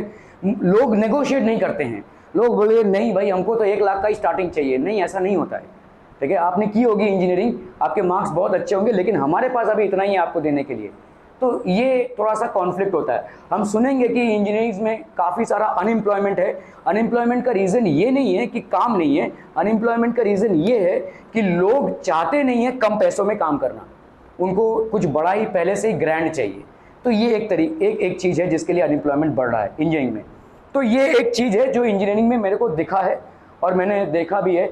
कभी कभी ऐसा भी होता है कि आपको ऑफर लेटर मिल गया और काफ़ी टाइम लग रहा है आपको प्लेसमेंट मिलने में। मेरा ही एक स्टूडेंट है जिसको टीसीएस में जॉब मिला, उसका ऑफर लेटर भी आ गया, लेकिन करीब करीब 6 महीने होल्ड पे था, अभी जाकर उनका हुआ है। तो ये होता है, ये होगा। आज की तारीख में रिसेशन चल रहा है। देखिए, रिसेशन हमारे इंडिया में तो नहीं है, लेकिन बाहर के देशों में है, तो उसका एक प्रभाव इंडिया पे भी आता है। देर सवेर उसका एक प्रभाव इंडिया पे भी आएगा। तो इंजीनियरिंग का स्ट्रीम अगर आप उसको अच्छे से कर सकें, वेल एंड गुड, प्लेसमेंट आपका होगा। लेकिन आप अगर अड़ के बैठे रहेंगे कि जैसे ही मैं कॉलेज से निकलूँ मेरा पगार 1-1.5 लाख होना चाहिए, तो शायद आप गलत हैं, ठीक है। वो अगर आप बैठे रहेंगे तो शायद मिल जाए तो वेल एंड गुड, लेकिन नहीं मिला तो कुछ छोटे में कॉम्प्रोमाइज़ कीजिए और गाड़ी को आगे बढ़ाइए, आपके एक्सपीरियंस पे आपका पगार बढ़ता रहेगा। ठीक है, ये एक चीज़ है। एमबीबीएस में क्या है, आपका एक एडवांटेज है, डॉक्टर्स बनाना गवर्नमेंट चाहती है। ठीक है, अभी देखिए इंजीनियरिंग आपके 15 लाख लोग देते हैं और आपके आईआईटी में सीट्स कितने हैं, 5000 अप्रॉक्सीमेटली। ठीक है, ये आपके अप्रॉक्सीमेटली इस साल 24 लाख लोगों ने दिया है नीट। ठीक है, और इसमें अप्रॉक्सीमेटली सीट्स आपके 45,000 है। मैं सिर्फ गवर्नमेंट कॉलेजेस की बात कर रहा हूँ, प्राइवेट की बात भी नहीं कर रहा। 45,000 सीट्स हैं, स्कोप यहाँ पे ज़्यादा है और गवर्नमेंट रेशियो को बढ़ाना चाहती है। मैं बोल रहा हूँ नीट का पेपर देख लो और आईआईटी का पेपर देख लो, नीट का पेपर आपको फिजिक्स और केमिस्ट्री में थोड़ा सा लो लेवल का लगेगा। गवर्नमेंट चाहती है कि ज़्यादा से ज़्यादा लोग डॉक्टर बने, क्योंकि गवर्नमेंट को रेशियो बढ़ाना है। रूरल एरियाज़ में अभी भी करीबन 500 लोगों के लिए एक डॉक्टर है और ये ठीक नहीं है, ये रेशियो बराबर नहीं है। ठीक है, इसको गवर्नमेंट इंप्रूव करना चाहती है, हेल्थ केयर को इंप्रूव करना चाहती है। तो आयुष्मान भारत योजना वगैरह बहुत सारी चीज़ों के तहत गवर्नमेंट अभी बढ़ाना चाहती है। अभी गवर्नमेंट बढ़ाएगी कैसे? प्रॉब्लम ये है कि मेडिकल कॉलेज का जो सेटअप है वो बहुत कॉस्टली है। इंजीनियरिंग कॉलेज मैं भी यहाँ पे खोल सकता हूँ, ठीक है, कोई दिक्कत नहीं है। ठीक है, आराम से खुल जाएगा। मेडिकल कॉलेज के लिए आपको एक रेडियोलॉजी का डिपार्टमेंट रखना पड़ेगा, आपको ऑपरेशन थिएटर रखना पड़ेगा, आपको तमाम चीज़ें हैं, बहुत खर्चीला अफेयर है। इसीलिए आप देखोगे गवर्नमेंट क्या कर रही है, एक मेडिकल कॉलेज को बनाने में नहीं करके गवर्नमेंट का 200 या 300 करोड़ का खर्चा है, ज़्यादा ही होगा कम नहीं। और इतना खर्चा और प्लस 5-6 साल या 10 साल लग जाए शायद बनाने में, तो गवर्नमेंट क्या कर रही है, जो बड़े बड़े हॉस्पिटल्स हैं उनके साथ टाई अप कर रही है कि भाई देखो तुम्हारे पास डॉक्टर है, इंफ्रास्ट्रक्चर है, ऑपरेशन थिएटर है, रेडियोलॉजी है, सारे डिपार्टमेंट्स तुम्हारे पास हैं, एक छोटा सा यूनिट बनाने, यहाँ पे मेडिकल कॉलेज के स्टूडेंट्स रह जाएंगे, यहीं पे सीख लेंगे। इसीलिए देखिए एमजीएम पहले क्या हुआ करता था, सिर्फ एक हॉस्पिटल हुआ करता था, आज की तारीख में वो मेडिकल कॉलेज हो गया है। ठीक है, ऐसे आपको बहुत सारे कन्वर्जन्स मिलेंगे। ठीक है, भारतीय विद्यापीठ जो है नया खुला है खारघर में, तो इस तरह से आपके हॉस्पिटल और कॉलेज पैरेलली चल रहे हैं। गवर्नमेंट बोल रही है भाई साहब इतना खर्चा हम क्यों करें और इतना वेट क्यों करें, तो क्यों ना इनके साथ अलाइन कर लें। तो इस तरह से गवर्नमेंट कोशिश कर रही है कि ज़्यादा से ज़्यादा मेडिकल कॉलेजेस बढ़ें, ताकि ज़्यादा से ज़्यादा लोगों को डॉक्टर बनने का ऑप्शन मिले और हेल्थ केयर हमारा एज अ इंफ्रास्ट्रक्चर इम्प्रूव। ये गवर्नमेंट का है, इस चीज़ का फ़ायदा आप उठा सकते हैं, क्योंकि अगले 5 सालों तक थोड़ा सा पेपर का लेवल थोड़ा सा एज कंपेयर टू आईआईटी और वो थोड़ा सा नीचे रहेगा। ये मैं आपको एक आश्वासन दे रहा हूँ। तो इसका फ़ायदा जिनको उठाना है वो उठा सकते हैं। कंपटीशन बहुत है, 25 लाख लोग अगर दे रहे हैं तो सब के सब वही कोशिश कर रहे हैं कि 600, 650 या 700 क्रॉस करें। ठीक है, ये तो सबका कोशिश रहेगा ही, ऐसा नहीं है कि आपके लिए एकदम से आप बैठेंगे और आपको आ जाएगा, ऐसा नहीं है। ठीक है, सो ये सारी तमाम चीज़ें हैं। ओके, अभी देखिए ये जो एमबीबीएस और बीडीएस है, बीडीएस मतलब डेंटल सर्जन, ठीक है, और एमबीबीएस मतलब पूरे डॉक्टर। ठीक है, ये दोनों के लिए नीट की रैंकिंग चाहिए। ठीक है, प्रॉपरली नीट की रैंकिंग चाहिए। ये 3 जो हैं, ये 4 जो हैं, इनके लिए भी नीट की रैंकिंग चाहिए, लेकिन ये लो स्कोर्स में भी आपको मिल जाएगा। 400, 450 में भी आपको किसी गवर्नमेंट कॉलेज में मिल जाएगा। ठीक, यहाँ पे आपको 550 के ऊपर का मामला है, 550 से लेकर 720 तक का मामला है। ठीक है, ये एमबीबीएस और बीडीएस के लिए। बाकी ये सब तो आपको मिल जाएंगे। कामोटे में मैंने देखा है ऑलमोस्ट 90% डॉक्टर्स आपके जो हैं वो बीएमएस हैं। आप कभी भी उनका प्रिस्क्रिप्शन चेक करेंगे तो उसमें बीएमएस लिखा रहता है। आपको अगर बीएमएस का सर्टिफिकेट मिला हुआ है, आप आराम से एक पंखा लगाकर भी बैठ सकते हैं, क्लिनिक चला सकते हैं, पेशेंट्स देख सकते हैं, इनफैक्ट छोटी मोटी सर्जरीज भी कर सकते हैं, छोटे मोटे सर्जरीज भी आप कर सकते हैं। ठीक है, प्रॉपर एक छोटा मोटा हॉस्पिटल भी आप चला सकते हैं, कोई दिक्कत नहीं है। ठीक है, तो ये आपका बीएमएस हो गया। बाकी आपका बीएचएमएस तो होम्योपैथिक मेडिसिन है। लोगों का उतना ज़्यादा भरोसा नहीं है होम्योपैथिक मेडिसिन पे, तो आपको इक्के दुक्के ही दिखेंगे। ठीक है, ये यूनानी मेडिसिन है, ठीक है, और सिद्धा मेडिसिन है। ये दोनों बहुत ज़्यादा चलते हैं, खासकर ये। ठीक है, उसके बाद एमबीबीएस बीडीएस तो है ही। ठीक है, इसमें कोई भी क्वेश्चन है, किसी को भी कोई भी क्वेश्चन, ठीक है, नीट के थ्रू आप इसमें क्वालिफाई करते तो आपका जो एमएससीटी होता है, देखो मैंने आपको बोला अभी एमएससीटी जो पीसीएम वाला होता है, पीसीएम वाला जो एमएससीटी होता है वो आपको इंजीनियरिंग के लिए क्वालिफाई करता है। आप महाराष्ट्र में किसी भी इंजीनियरिंग कॉलेज में इसके स्कोर पे एडमिशन ले सकते हैं। लेकिन एमएससीटी जो पीसीबी वाला होता है, उसमें पीसीबी वाले में आपको ये सब नहीं मिलेगा, ये सब नहीं मिलेगा। ठीक है, आपको मिलेगा फिजियोथेरेपी, आपको मिल सकता है रेडियोलॉजी, ये सब दूसरे दूसरे डिपार्टमेंट्स हैं, मेडिसिन के डिपार्टमेंट्स हैं, फार्मेसी, ये सारी चीज़ें मिल सकती हैं। लेकिन आपको ये नहीं मिलेगा, मेन स्ट्रीम के कोर्सेज नहीं मिलेंगे, ठीक है।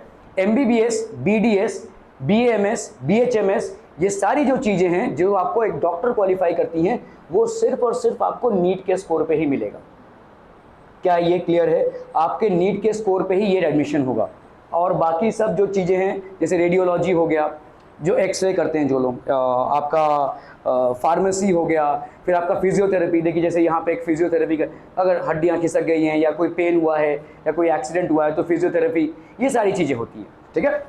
Are we clear on this one people? हम ओके, क्या ये समझ में आ रहा है? कोई भी डाउट यहाँ तक, किसी को भी कोई क्वेश्चन? हाँ बोलिए।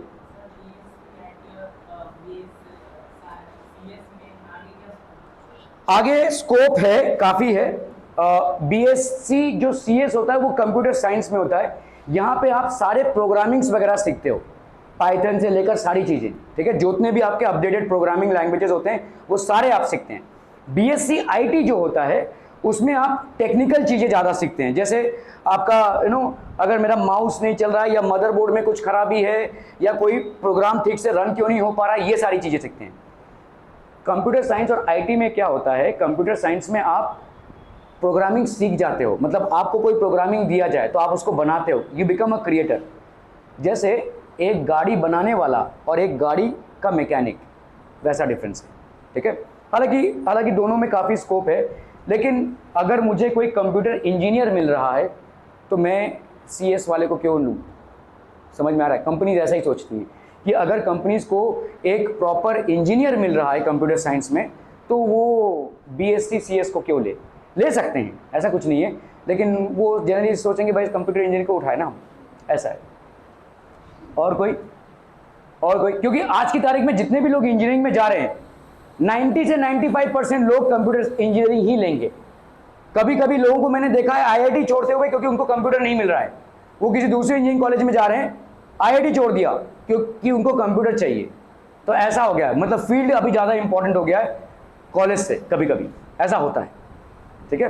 तो प्रॉब्लम ये है कि BSc दोनों में ही आपका स्कोप तो है, लेकिन अगर कंपनीज को कंप्यूटर इंजीनियर्स मिल रहे हैं तो वो आपको क्यों ले, या किसी BSc CS वाले को क्यों ले, या किसी BSc IT वाले को क्यों ले, ऐसा है। देखिए आप मुंबई में रहते हैं और शायद आपने यहाँ पे जॉब्स के लिए उतनी मारामारी नहीं देखी है। आप किसी स्मॉल टाउन में जाएंगे तो आपको पता चलेगा जॉब्स के लिए क्या मारामारी है। छोटे छोटे जॉब्स के लिए बहुत मारामारी है। यहाँ पे काफ़ी सारे कंपनीज़ हैं, काफ़ी सारे अपॉर्चुनिटीज़ हैं, इसीलिए कैसे भी करके कहीं ना कोई लग ही जाता है। लेकिन ऐसी कहानी छोटे टाउन्स में नहीं है, तो ये एक समस्या है। और मैंने ये देखा है, छोटे टाउन्स में ये स्ट्रगल देखा है, ठीक है। ये छोटे टाउन्स में आपको ये स्ट्रगल बहुत ज़्यादा देखने को मिलेगा। यहाँ पे काफ़ी सारी अपॉर्चुनिटीज़ हैं तो आप सेटल हो ही जाते हैं कैसे भी करके। तो अलग अलग चीज़ें हैं। और बताइए, और किसी का कोई सवाल? एनीथिंग कुछ भी आपके माइंड में आ रहा हो पूछिए कुछ भी। ये आपका साइंस में जो मेजर दो चीज़ें हैं, इंजीनियरिंग और मेडिकल, उसके बारे में है। एक और जो आता है आपके मेडिकल के स्ट्रीम में, जब आप नीट में नहीं जा रहे हैं तो आप और क्या क्या कर सकते हैं, ठीक है। तो आप और क्या क्या कर सकते हैं, तो these are the options. Non medical है ये, ठीक है। नॉन मेडिकल मतलब इसके लिए आपको नीट नहीं देना पड़ेगा, आप MSCT से इसमें क्रैक कर सकते हैं। MSCT PCB, ठीक है। MSCT PCM होता है और MSCT PCB होता है और PCMB भी होता है, ठीक है। तो अगर आप नॉन मेडिकल में जाना चाहते हैं तो BSc कर सकते हैं, ठीक है। फार्मेसी कर सकते हैं, फार्मेसी करेंगे तो आपको फार्मेसी का लाइसेंस मिल जाएगा और उस लाइसेंस से आप दुकान खोल सकते हैं। आपको कोई भी मेडिकल की दुकान में आपको फार्मेसी का लाइसेंस ज़रूरी है, आप उसके बिना लाइसेंस नहीं। कभी कभी लोग करते क्या है कि अपना लाइसेंस किसी और को देते हैं भाड़े पे, ऐसा भी होता है, ठीक है। बहुत सारी चीज़ें हैं, ओके। न्यूट्रिशन स्पेशलिस्ट बनना चाहते हैं, साइकोलॉजी, ठीक है, ये भी एक स्ट्रीम आजकल उभर रहा है। एनवायरमेंटल साइंस, ये सारी चीज़ें हैं। तो ये आपके नॉन मेडिकल के स्ट्रीम्स हैं, नॉन मेडिकल के स्ट्रीम्स हैं, ठीक है, ओके। तो अलाइड मेडिसिन अभी एक और साइंस है जो आपको MSCT में मिलता है। फिजियोथेरेपी, फिजियोथेरेपी क्या होता है, जैसे किसी का एक्सीडेंट हुआ है या कोई ऑपरेशन हुआ है और उसके बाद वो ठीक से शायद चल नहीं पा रहा है या अपना मूवमेंट ठीक से नहीं कर पा रहा है, तो उसको जैसे यहाँ पे सामने देखिए, यहाँ पे एक फिजियोथेरेपी सेंटर है, तो वहाँ पे वो लोग एक्सरसाइज वगैरह सिखाते हैं, प्लस हीट करते हैं, बहुत सारी चीज़ें हैं। तो आपका मसल ठीक से मतलब फिर से वापस आप नॉर्मल हो पाएँ, तो रिहैब टाइप का होता है ये, ठीक है। सो ये आपका फिजियोथेरेपी है, ये आपका फिजियोथेरेपी है। ये भी जैसे एला मेडिकल है, बहुत सारे आपके जितने भी मेडिकल कॉलेजेस हैं वहाँ पे ये विदाउट नीट स्कोर आपको MSCT के स्कोर पे इसमें एडमिशन मिलता है, ठीक है, बैचलर ऑफ फिजियोथेरेपी, ठीक है। ऑडियोलॉजी होता है, ऑडियोलॉजी कान जो खराब होता है आपका, ठीक है, इसके ऊपर है ये, ठीक है। जैसे आज की तारीख में जब भी कोई नया बच्चा पैदा होता है तो उसका जो तीसरे या चौथे दिन में एक ऑडियोलॉजी का टेस्ट होता है, मतलब वो सुन पा रहा है या नहीं, ठीक है। कभी कभी कुछ कॉम्प्लिकेशंस होते हैं तो ये ऑडियोलॉजी होता है, मतलब कान के ऊपर। रेडियोलॉजी एक्सरे वगैरह जो भी निकाला जाता है वो रेडियोलॉजी में आता है, ठीक है। एक्सरे निकालना, हड्डियां खराब हुई हैं या मसल में कुछ, लिगामेंट में कुछ प्रॉब्लम है, ये सारा रेडियोलॉजी में आता है। क्लिनिकल रिसर्च, आपके रिसर्च में ऑक्यूपेशनल थेरेपी, बहुत सारे थेरेपीज होते हैं। जैसे कैंसर हुआ है किसी को, अगर कैंसर का ट्रीटमेंट चला है तो कीमोथेरेपी चली है, उसके बाद उसकी हालत ख़राब होती है ऑब्वियसली, तो उसको थेरेपी से कैसे नॉर्मल किया जाए, ठीक है। तो ये सारी ऑक्यूपेशनल थेरेपीज होती हैं जिसमें इंसान को एक ट्रीटमेंट के बाद नॉर्मल किया जाए, ठीक है। तो ये सारे आपके अलाइड मेडिसिन हैं, इसमें आप डॉक्टर नहीं बनते हैं, लेकिन इन सब चीज़ों से आप एक बेसिकली क्लिनिक चला सकते हैं, ठीक है।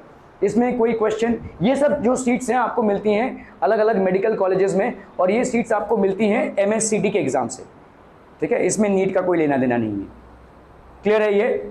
और मतलब कोई क्वेश्चन इसमें? फार्मेसी और एस्ट्रोनॉमी, अभी देखो PCM के अंदर ये कैसे आ रहा है, जैसे आपने समझ लीजिए केमिस्ट्री में बहुत अच्छा किया है, तो आपके जो मेडिसिन बनते हैं वो क्या केमिकल कॉम्बिनेशन से ही बनते हैं।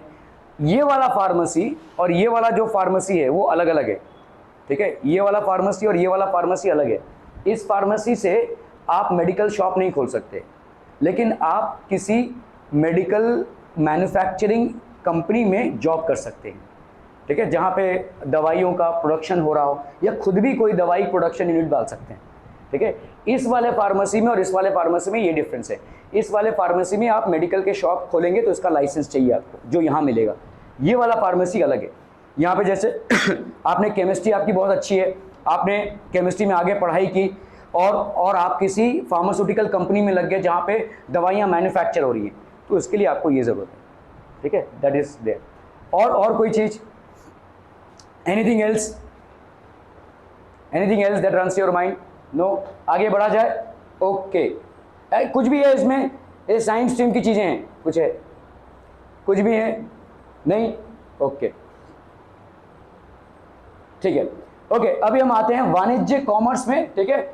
जनरल सब्जेक्ट्स आपके क्या क्या हो जाएंगे, देखिए इंग्लिश BK है जो सबसे इंपॉर्टेंट मानते हैं लोग, जिसको बुक कीपिंग एंड अकाउंटेंसी। फिर आपका इकोनॉमिक्स हो गया, OCM होता है, सेक्रेटरियल प्रैक्टिस होती है, मैथ्स होता है, ठीक है, ये सारे सब्जेक्ट्स होते हैं। तो ये ऑप्शनल सब्जेक्ट्स हैं आपके, कौन कौन से? मैथ्स और SP, जिसको हम सेक्रेटरियल प्रैक्टिस बोलते हैं, या मैथ्स, और सेकेंड लैंग्वेज एंड IT, ये सब आपके, इन दोनों में आपको एक चुनना है, इन दोनों में आपको एक चुनना है, बाकी ये 4 तो रहेंगे, ठीक है।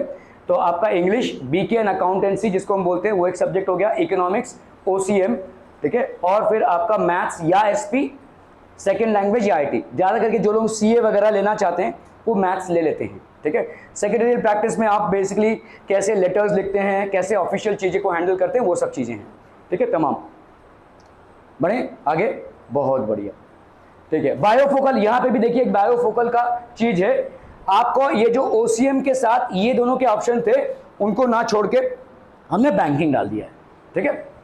यहाँ पे नॉर्मल में अगर आप देखोगे English, BK and accountancy, economics, OCM, maths, SP या सेकेंड, ये तब था, इन दोनों को हटाकर वहाँ पे बैंकिंग डाल दिया गया है। ये आपका हो गया बायोफोकल में, अगर आप कॉमर्स में जा रहे हैं, ठीक है, क्लियर है, इतना ये क्लियर है। तो बहुत सारे लोग ये बैंकिंग का ऑप्शन ले लेते हैं बायोफोकल में, क्योंकि इसमें आपके बैंक जॉब्स में थोड़ा सा एफिशिएंसी बढ़ जाता है। हालांकि आपको बैंक जॉब्स में क्रैक करने के लिए बैंक PO के एग्जाम्स देने पड़ते हैं, लेकिन उसमें थोड़ा सा आपको हेल्प मिलता है, ठीक है, ओके।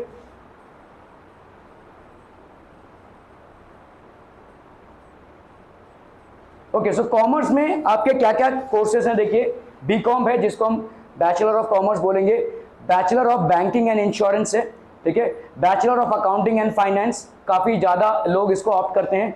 BMS है bachelor of management studies, BMM है bachelor of mass media, bachelor of business management, bachelor of business administration, bachelor of computer applications, BC bachelor of economics. ठीक है, ये सारे तमाम चीज़ें जो हैं वो कॉमर्स की स्ट्रीम में अगर आपने 10+2 किया रहेगा तो आपको ये सारे ऑप्शंस अवेलेबल हैं। एक चीज़ और, अगर आपने 10+2 साइंस में किया है तो भी इन चीज़ों को ऑप्ट कर सकते हो।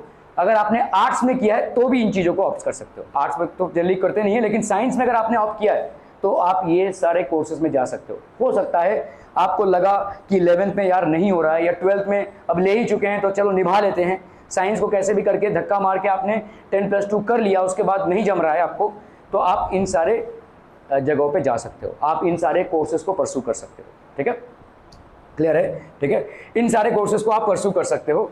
ओके, और क्या है, प्रोफेशनल कोर्सेज है। अभी देखिए जैसे जनरली लोग क्या करते हैं, बीकॉम के साथ सीए करते हैं। ठीक है, सीए काफ़ी टफ है, आपके आईआईटी और नीट लेवल का एग्जामिनेशन है, काफ़ी टफ बोले तो काफ़ी टफ है। ठीक है, इसको क्रैक करना बहुत आसान नहीं है। ICWA और CA दोनों का सेम ही चीज़ है। ठीक है, almost the same, they are the same. आपके चार्टर्ड अकाउंटेंट बनते हैं आप, और ये आपका बीकॉम के साथ पढ़ाई करते हैं। ठीक है, अलग से भी बीकॉम तो आपका मतलब हो ही जाता है, लेकिन CA और ICWA उसके साथ चलता है। ठीक है, ओके। उसके बाद आपके बहुत सारे CS होता है। CS मतलब कंपनी सेक्रेटरी, यहाँ पे कंप्यूटर साइंस नहीं है, कंपनी सेक्रेटरीशिप होता है। मतलब अगर आपने CS किया, ये भी आप बीकॉम के साथ कर सकते हैं, तो आप साथ ही साथ किसी कंपनी के बड़े सेक्रेटरी बन सकते हैं, CEO वगैरह बन सकते हैं। So these are options which are available. ठीक है, और एक क्या होता है आपका NISM का सर्टिफिकेट कोर्सेज होते हैं। ये जितने भी आपके स्टॉक एक्सचेंज हैं उसमें आपके छोटे छोटे कोर्सेज होते हैं। आप शेयर्स कैसे ट्रेडिंग होती है, ठीक है, कैसा BSE का क्या क्या रूल्स हैं, आपके NSE के रूल्स क्या क्या हैं, इन सब चीज़ों को जानने के लिए NISM के सर्टिफिकेट कोर्सेज करते हैं। जो लोग ट्रेडिंग वगैरह करते हैं शेयर्स में, ठीक है, मार्केट इंडेक्स जिनको समझना है वो ये सब कोर्सेज कर सकते हैं, जो प्रोफेशनल कोर्सेज हैं। इनसे भी जॉब अपॉर्चुनिटीज़ काफ़ी ज़्यादा है। और आप खुद भी अगर आप CA हैं तो आपके पास लोग आएंगे, आपको बाकायदा किसी को जाने की ज़रूरत नहीं है। ठीक है, एक बार आप स्टैब्लिश CA हो जाते हैं तो ठीक है, सबको अपना अकाउंटिंग तो करवाना ही पड़ता है। ठीक है, सबको अपना GST तो फाइल कराना ही पड़ता है, तो इन सब चीज़ों के लिए CA की ज़रूरत पड़ती ही पड़ती है। सो इट इज़ मतलब ये है तो एक नेवर एंडिंग, मतलब सबको ज़रूरत पड़ती है इसकी, CA की ज़रूरत सबको पड़ती है, लेकिन CA करना भी आसान नहीं होता है। ठीक है, ऑलमोस्ट आपका IIT नीट का प्रिपरेशन है, काफ़ी फोकस्ड और डेडिकेशन से आप इसको क्रैक करते हैं। देखिए दिखता आसान है लेकिन वो है नहीं आसान। ठीक है, इस यहाँ तक कोई भी डाउट, कोई भी? हाँ, CA देखिए आपका चार्टर्ड अकाउंटेंट हो गया।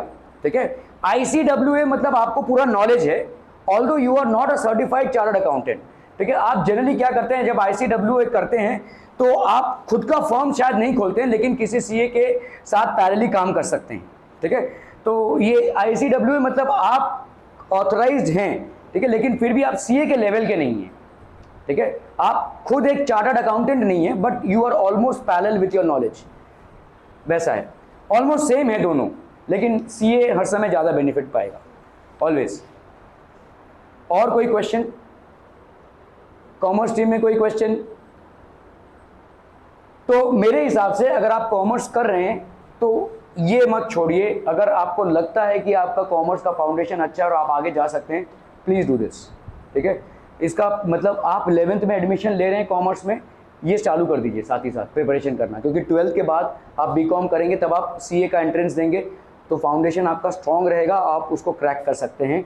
ठीक है, लेकिन इसके लिए पढ़ना बहुत पड़ेगा। ठीक है, मैं एवरेज एक CA बनने के लिए 14 से 16 घंटे का आपको प्रोग्राम रखना ही पड़ेगा खुद के सेल्फ स्टडी का, ऐसा है। ठीक है, प्रॉब्लम ये है कि CA बनने के बाद भी लगभग इतना ही काम आपको करना पड़ेगा। ठीक है, 14 से 16 घंटे आपको काम भी करना पड़ेगा after doing CA। Any questions you have? कोई भी क्वेश्चन इसके बाद? ओके, तो लास्ट हम आते हैं आर्ट्स में। ठीक है, आर्ट्स में ये सारे सब्जेक्ट्स हैं। देखिए इंग्लिश सेकंड लैंग्वेज, हो सकता है आज की तारीख में आप इसको ना देखना चाहें, लेकिन कुछ लोग मतलब कैसा होता है ना कि कुछ टॉपर्स को मैंने देखा है आर्ट्स सिलेक्ट करते हुए, तो वहाँ पे वो इतना ज़्यादा शाइन कर जाते हैं। ठीक है, ऑब्वियसली क्योंकि आज की तारीख में इसको कोई देख नहीं रहा है। हाँ, आपके जो UPSC है या MPSC है, UPSC या महाराष्ट्र पब्लिक सर्विस कमीशन, ज़्यादा करके लोग UPSC और MPSC में आर्ट्स के बैकग्राउंड से आते हैं। ठीक है, आर्ट्स के बैकग्राउंड से आते हैं। आर्ट्स अपने आप में लेंथी सब्जेक्ट है, लेकिन आज की तारीख में कोई इसको ले नहीं रहा है, but these are the things that are there. जब आप यूपीएससी की तैयारी करते हैं, अभी आज की तारीख में इंजीनियरिंग स्ट्रीम से काफ़ी ज़्यादा लोग यूपीएससी में आ रहे हैं, यूनियन पब्लिक सर्विस कमीशन में। हालांकि उनको अलग से फिलोसफी पढ़ना पड़ता है, अलग से सोशियोलॉजी पढ़ना पड़ता है, साइकोलॉजी पढ़ना पड़ता है, इनको अलग से पढ़ना पड़ता है, but then they are appearing for it. पहले के ज़माने में सारे आर्ट्स के जितने भी स्टूडेंट्स थे वही यूपीएससी में आते थे। आज के ज़माने में इंजीनियरिंग स्ट्रीम से भी ज़्यादा करके लोग यूपीएससी में आ रहे हैं, एमपीएससी में आ रहे हैं।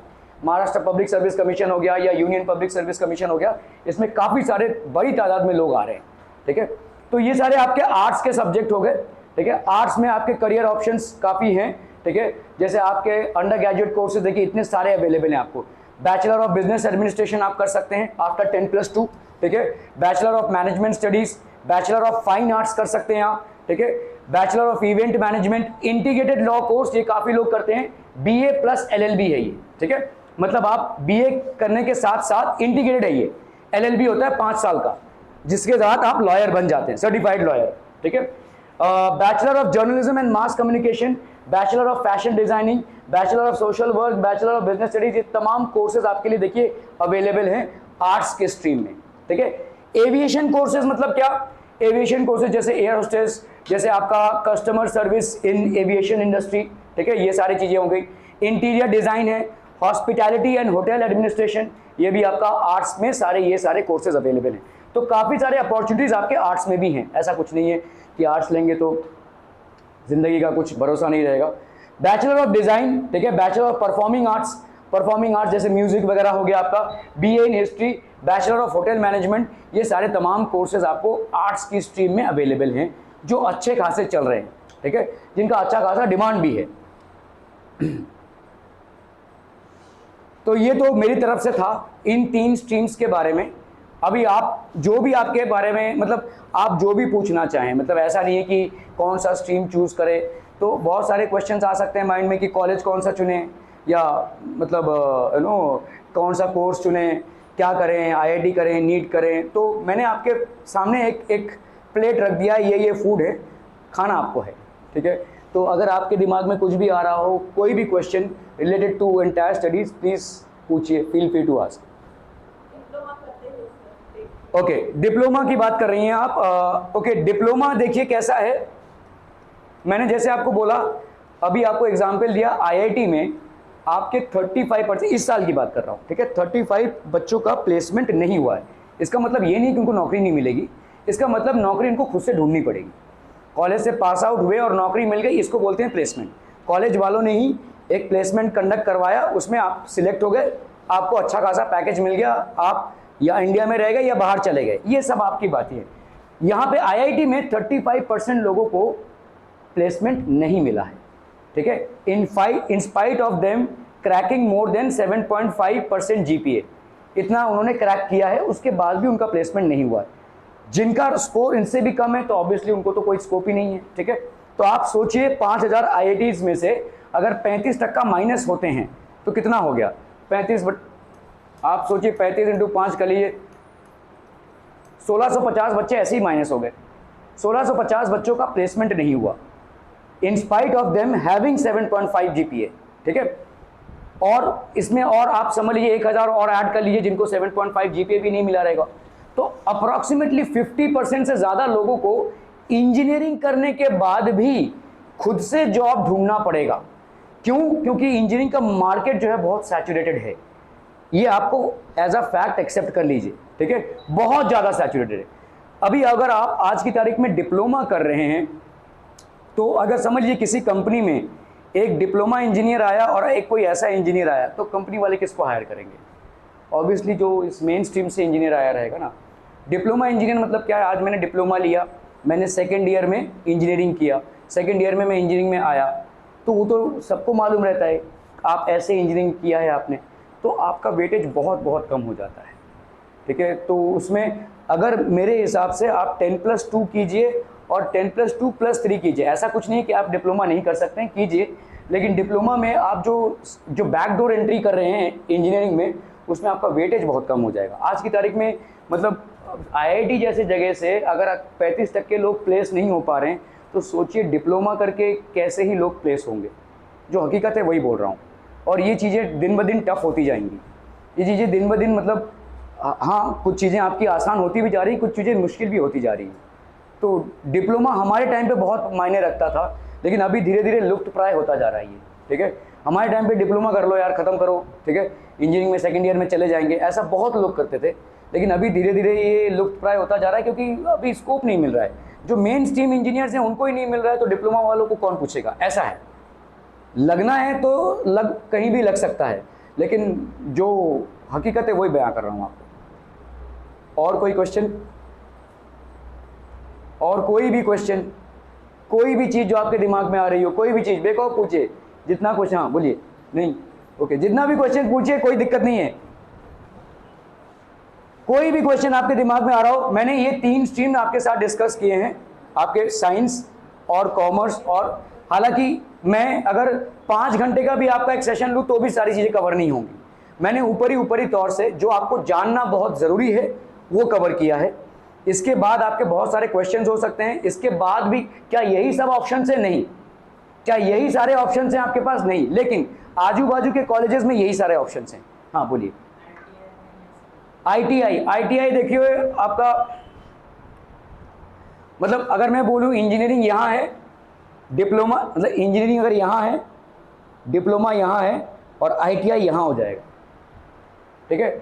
आईटीआई देखिए कैसा है कि आपको मतलब आईटीआई में कौन लोग जाते हैं जिनको जैसे इलेक्ट्रिशियन बनना है, प्लम्बर बनना है, ऐसी चीज़ों में अगर आपको जाना है तो आप जा सकते हैं। मैं बताता हूँ आईटीआई में कौन लोग जाते हैं, ठीक है। आईटीआई में वो लोग जाते हैं जो एक डिग्री लेकर सीधा मिडिल ईस्ट चले जाएं, ठीक है। जैसे बहुत सारा मोहम्मडन क्राउड जो है वो आईटीआई में जाकर वो बाहर जाने की कोशिश करते हैं, और उनको मिल भी जाता है, ठीक है, दुबई वगैरह में या मिडिल ईस्ट के कंट्रीज़ में, क्योंकि वहाँ पे पॉपुलेशन कम है और वहाँ पे टेक्नीशियंस कम हैं। तो जैसे प्लम्बिंग का काम हो गया, या आपका इलेक्ट्रिशियन का काम हो गया, या आपका कोई छोटे मोटे मैकेनिक्स का काम हो गया, ये सब आप आईटीआई में सीखते हैं, ठीक है। तो इंडियन टेक्निकल इंस्टीट्यूट्स हैं, कोई दिक्कत नहीं है, ये भी आप कर सकते हैं, लेकिन सर्टिफिकेट कोर्स है, ठीक है। तो इसको करके स्कोप इतना ही है। मतलब देखो ऐसा समझिए आप कि आप इंजीनियर बन रहे हैं तो गाड़ी को डिज़ाइन कर रहे हैं, और आप आईटीआई बन रहे हैं तो आप एक मैकेनिक बन रहे हैं, ये है फ़र्क।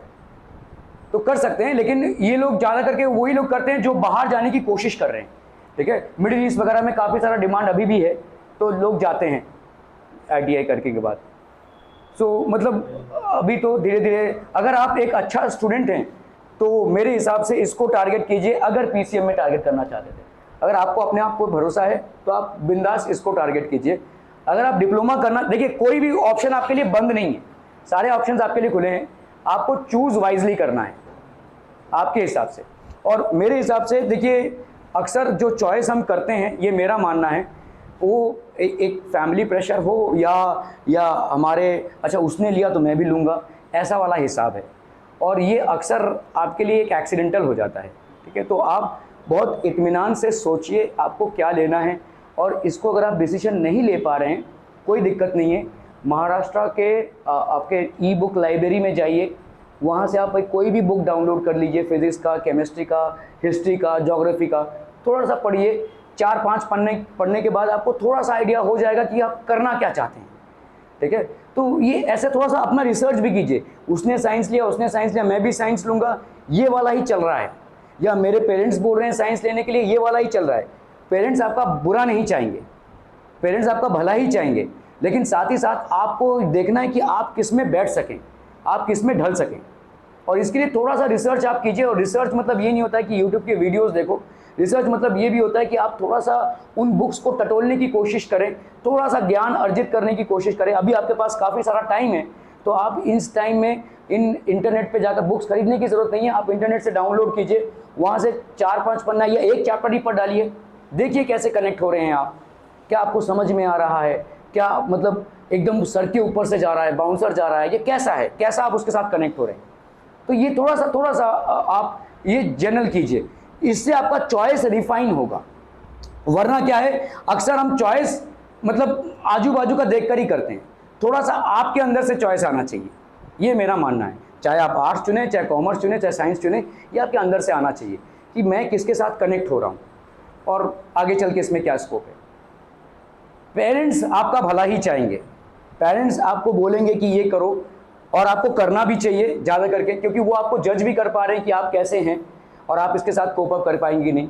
पेरेंट्स ऐसा कुछ नहीं बोलेंगे कि भाई ये ले लो और तुम उसके साथ कोप अप ना कर पाओ। तो पहले तो पेरेंट्स का सुनिए, उसके बाद अपना भी कुछ लिंक बनाइए। ये आपका टाइम है, ये आप अभी फ्री हैं तो आप इन सब चीज़ों पे थोड़ा टाइम दीजिए, अपने आप पे थोड़ा टाइम दीजिए, अपने नॉलेज को देखिए किस में आप कनेक्ट हो रहे हैं, उसके बाद डिसीजन लीजिए। ऑप्शंस तो बहुत हैं और ऑप्शंस बढ़ने ही वाले हैं, ऑप्शंस कम नहीं होंगे, ऑप्शंस काफ़ी हैं। मैंने आपको जनरल चीज़ें बताई हैं, लेकिन यही सारा कुछ नहीं है, इससे भी बहुत सारा कुछ है, इससे भी बहुत बड़ा कुछ है, लेकिन ये जनरल स्ट्रीम्स हैं। बाकी और कोई किसी को भी कोई सवाल, कोई क्वेश्चन, कोई भी जो आपको, हाँ बोलिए। सॉफ्टवेयर डेवलपर दो चीज़ों से बनते हैं, आप इंजीनियरिंग स्ट्रीम से भी बन सकते हैं, और आप अगर बीएससी आपने सीएस किया है तो भी थोड़ा सा आपका एक्सपीरियंस लेने के बाद आप बन सकते हैं, ठीक है। जनरली सॉफ्टवेयर डेवलपर्स जो लोग होते हैं वो लोग कंप्यूटर इंजीनियरिंग करने के बाद बनते हैं, ठीक है। So generally people who do computer engineering after finishing of their engineering they land up as software developers और सॉफ्टवेयर मैन्युफैक्चरर, ये सब बनते हैं। उनका मेन स्ट्रीम वही होता है, सॉफ्टवेयर डेवलपमेंट।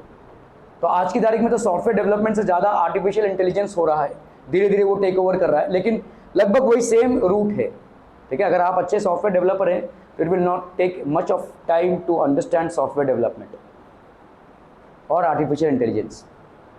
तो कंप्यूटर साइंस में इंजीनियरिंग करने के बाद ज़्यादा लोग सॉफ्टवेयर, ऑलमोस्ट 99% लोग सॉफ्टवेयर डेवलपमेंट में ही जाते हैं।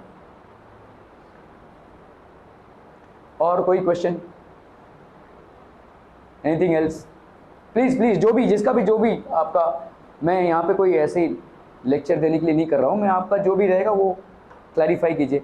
कुछ भी जो आपके मन में दुविधा चल रही हो, कुछ भी जो क्लियरिटी ना हो, अगर किसी चॉइस में कुछ प्रॉब्लम आ रहा हो कॉलेज का। अच्छा, एक चीज़ मैं आपको साफ साफ बोलना चाहता हूँ, मेरे यहाँ पे लास्ट 10 साल से मैं पढ़ा रहा हूँ, मेरे यहाँ पे जितने भी आजू बाजू के कॉलेजेस हैं उन सब के स्टूडेंट्स पढ़ चुके हैं, वो चाहे केएलई हो, चाहे एमएनआर हो, चाहे आपका महात्मा हो, चाहे सुषमा पाटिल हो, और लगभग सबका फीडबैक, मैं स्टूडेंट्स की फीडबैक की बात कर रहा हूँ, मेरी भी फीडबैक की नहीं, सबका फीडबैक यही है कि सर कॉलेज है ठीक है, कुछ कैसा है ठीक है सर। कोई भी ऐसा नहीं बोलता कि यार गजब का कॉलेज है, ऐसा किसी ने नहीं बोला है, ठीक है। तो मैं किसी भी कॉलेज के अगेंस्ट में नहीं हूँ और मैं किसी भी कॉलेज के फॉर में नहीं हूँ। मेरा मानना ये है कि 11th 12th इतना डिफ़िकल्ट है कि उसको हैंडल करना बस की बात नहीं है, उसमें काफ़ी टाइम लगेगा आपको, ठीक है। तो मतलब मेरा ये सुझाव है कि कॉलेज पे ज़्यादा फोकस ना कीजिए, डिस्टेंस पे फोकस कीजिए।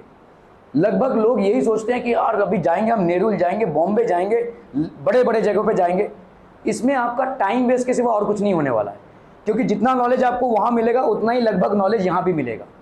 तो प्लीज़ ये मेरा मानना है कि टाइम मत वेस्ट कीजिए। ये दुनिया भर का इतना दूर दूर का कॉलेज लेते हैं, काफ़ी लोगों को मैंने देखा है, यहाँ पे नहीं बॉम्बे में कॉलेज लेंगे, ऐसा मेरे 4 बच्चों ने किया। उन्होंने नेरुल में कॉलेज लिया, नेरुल तो खैर ज़्यादा दूर नहीं है, और फिर वापस इतना थक गए वो, इतना परेशान हो गए कि उसके बाद वाले साल में उन्होंने यहाँ पे कॉलेज में एडमिशन ले लिया, वो भी सुषमा पाटिल में ले लिया, बोले परेशान हो गया। तो ये अभी आप नहीं समझ रहे हैं, बारिश के टाइम पे आपकी हालत ख़राब होगी, एग्जामिनेशन के टाइम पे टेंशन में रहेंगे आप, और ये ट्रेन का आना जाना भारी पड़ेगा। आपको लगता होगा कि हाँ मज़े करते हुए जाएंगे, लेकिन जो धक्कम धुक्की होगी वो आप, मतलब ये ऑफिस टाइम है, एक टाइम तो आपको ऑफिस टाइम मिलेगा, या तो जाते वक्त या तो आते वक्त, और वो आसान नहीं है। जितना मुश्किल है चढ़ना, उससे ज़्यादा मुश्किल है उतरना। ये मैं बोल रहा हूँ आपको, ट्रैवलिंग कम रखिए, एक ही चॉइस रखिए, ट्रैवलिंग कम। आप कोई भी कॉलेज में एडमिशन ले लीजिए, यहाँ पे ट्रैवलिंग कम रखिए, वो एक बहुत बड़ा हेडेक है, आपको समझ में भी नहीं आ रहा होगा। एक बार बारिश का मौसम चालू होता है तब आपको समझ में आएगा, जब ट्रेन्स आधे आधे एक एक घंटे लेट होती हैं तब आपको समझ में आएगा। तब आप क्लास के लिए लेट हो गए, अपने पढ़ाई के लिए लेट हो गए, अपने सारा सेल्फ सब बिगड़ जाएगा आपका। तो please be a little careful. आपको अगर चूज ही होना है तो कॉलेज के बारे में मत होइए, डिस्टेंस के बारे में चूज ही होइए। बाकी लगभग सब सारे कॉलेजेस सेम पढ़ाते हैं। मेरा को जितने भी कॉलेजेस है, केएलई मैंने देखा है, महात्मा देखा है, सारे स्टूडेंट्स आते हैं मेरे। तो कोई भी ऐसा तुर्रम खान, मतलब ऐसा नहीं बोला किसी ने कि क्या पढ़ाते हैं सर, बहुत गजब का पढ़ाते हैं, ऐसा कुछ नहीं है। लगभग सेम चीज़ें हैं और सेम ही हैं। तो कॉलेज पे फोकस ना करके डिस्टेंस पे फोकस कीजिए, आपका टाइम ना वेस्ट, ऐसा चॉइस कीजिए। ये मेरा पर्सनल मानना है, बाकी आप कॉलेज चूज़ कर सकते हैं आपके हिसाब से। और कोई क्वेश्चन? बोलो बोलो बोलो, जल्दी बोलो, फटाफट। आप सर?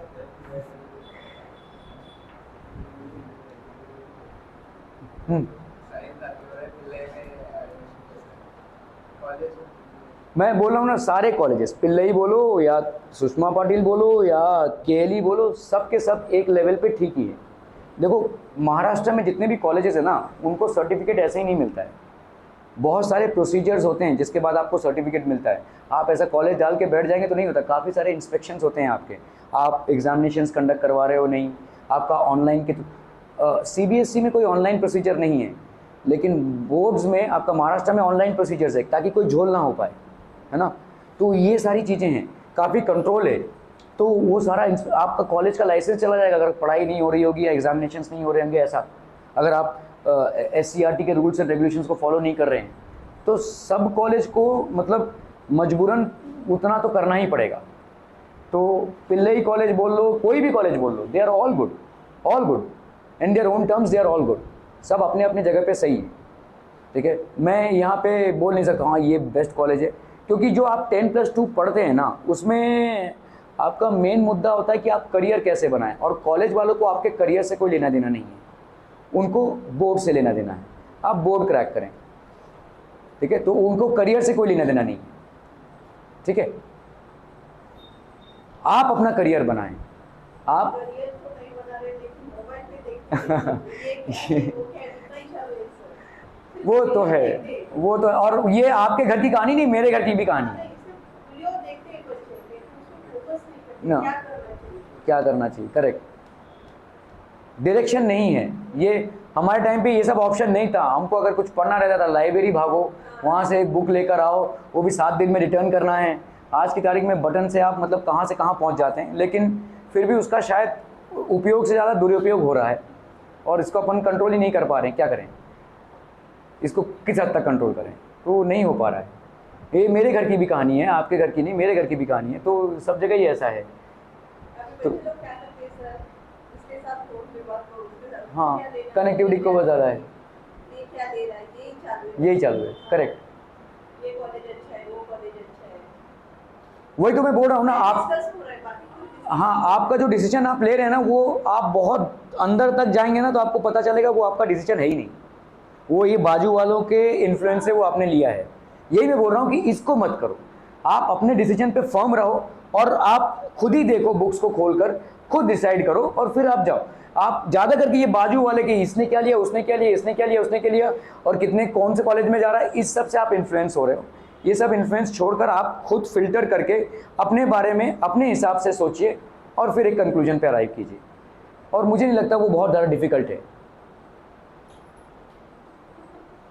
अभी देखिए, मोबाइल का प्रॉब्लम, सेलफोन का प्रॉब्लम, इंटरनेट का प्रॉब्लम, ये तो एक यूनिवर्सल प्रॉब्लम बन गया है। इसका क्या इलाज है मुझे भी नहीं मालूम, और मतलब इसको कैसे रोका जाए, मेरे पास भी कोई इसका समाधान नहीं है।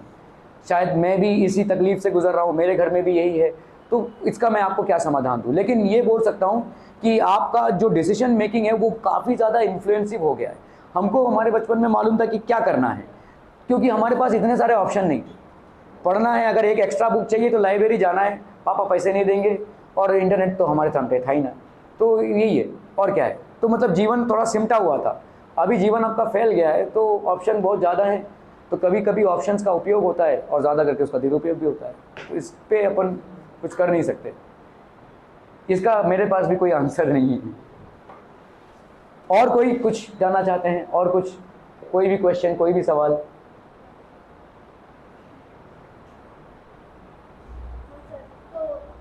सीबीएसई में थे 10th में, तो उसके बाद लिया अभी स्टेट, ओके, तो फिर सीबीएसई में तो सीबीएसई लेना चाहिए या बोर्ड जो होते हैं आपका सीबीएसई या स्टेट, ठीक है, इससे कुछ ज़्यादा फर्क नहीं पड़ता। मैं आपको बता रहा हूँ 11th और 12th में कैसा, जैसे मतलब मैं साइंस की बात कर रहा हूँ, ठीक है। अभी मैं बता रहा हूँ आपको सीबीएसई और स्टेट में क्या डिफरेंस है। तो सीबीएसई है और ये आपका स्टेट बोर्ड है, ये 11th है और ये 12th है सीबीएसई में, और ये 11th है और ये 12th है। अभी यहाँ के कुछ चैप्टर्स यहाँ पे स्टेट में 12th में है, और यहाँ पे 11th के कुछ चैप्टर्स 12th में, लेकिन 2 सालों में आप सेम ही चैप्टर्स पढ़ोगे। यही डिफरेंस है, ठीक है, यही डिफरेंस है कि कुछ चैप्टर्स यहाँ पे 11th में जो सीबीएसई में है वो आपको स्टेट में 12th में मिलेंगे, फिजिक्स, केमिस्ट्री, बायो, मैथ्स, और स्टेट के कुछ चैप्टर जो 11th में है वो आपको यहाँ पे 12th में मिलेंगे। यही डिफरेंस है, और बाकी 2 सालों में जो आप चैप्टर्स या नॉलेज एक्वायर करोगे उसमें कोई भी रत्ती भर का डिफरेंस नहीं है, ठीक है। एक चीज और बताना चाहूंगा कि मुझे, और इसको मैं रिकॉर्डिंग नहीं करूंगा क्योंकि ये थोड़ा सा मेरा पर्सनल है,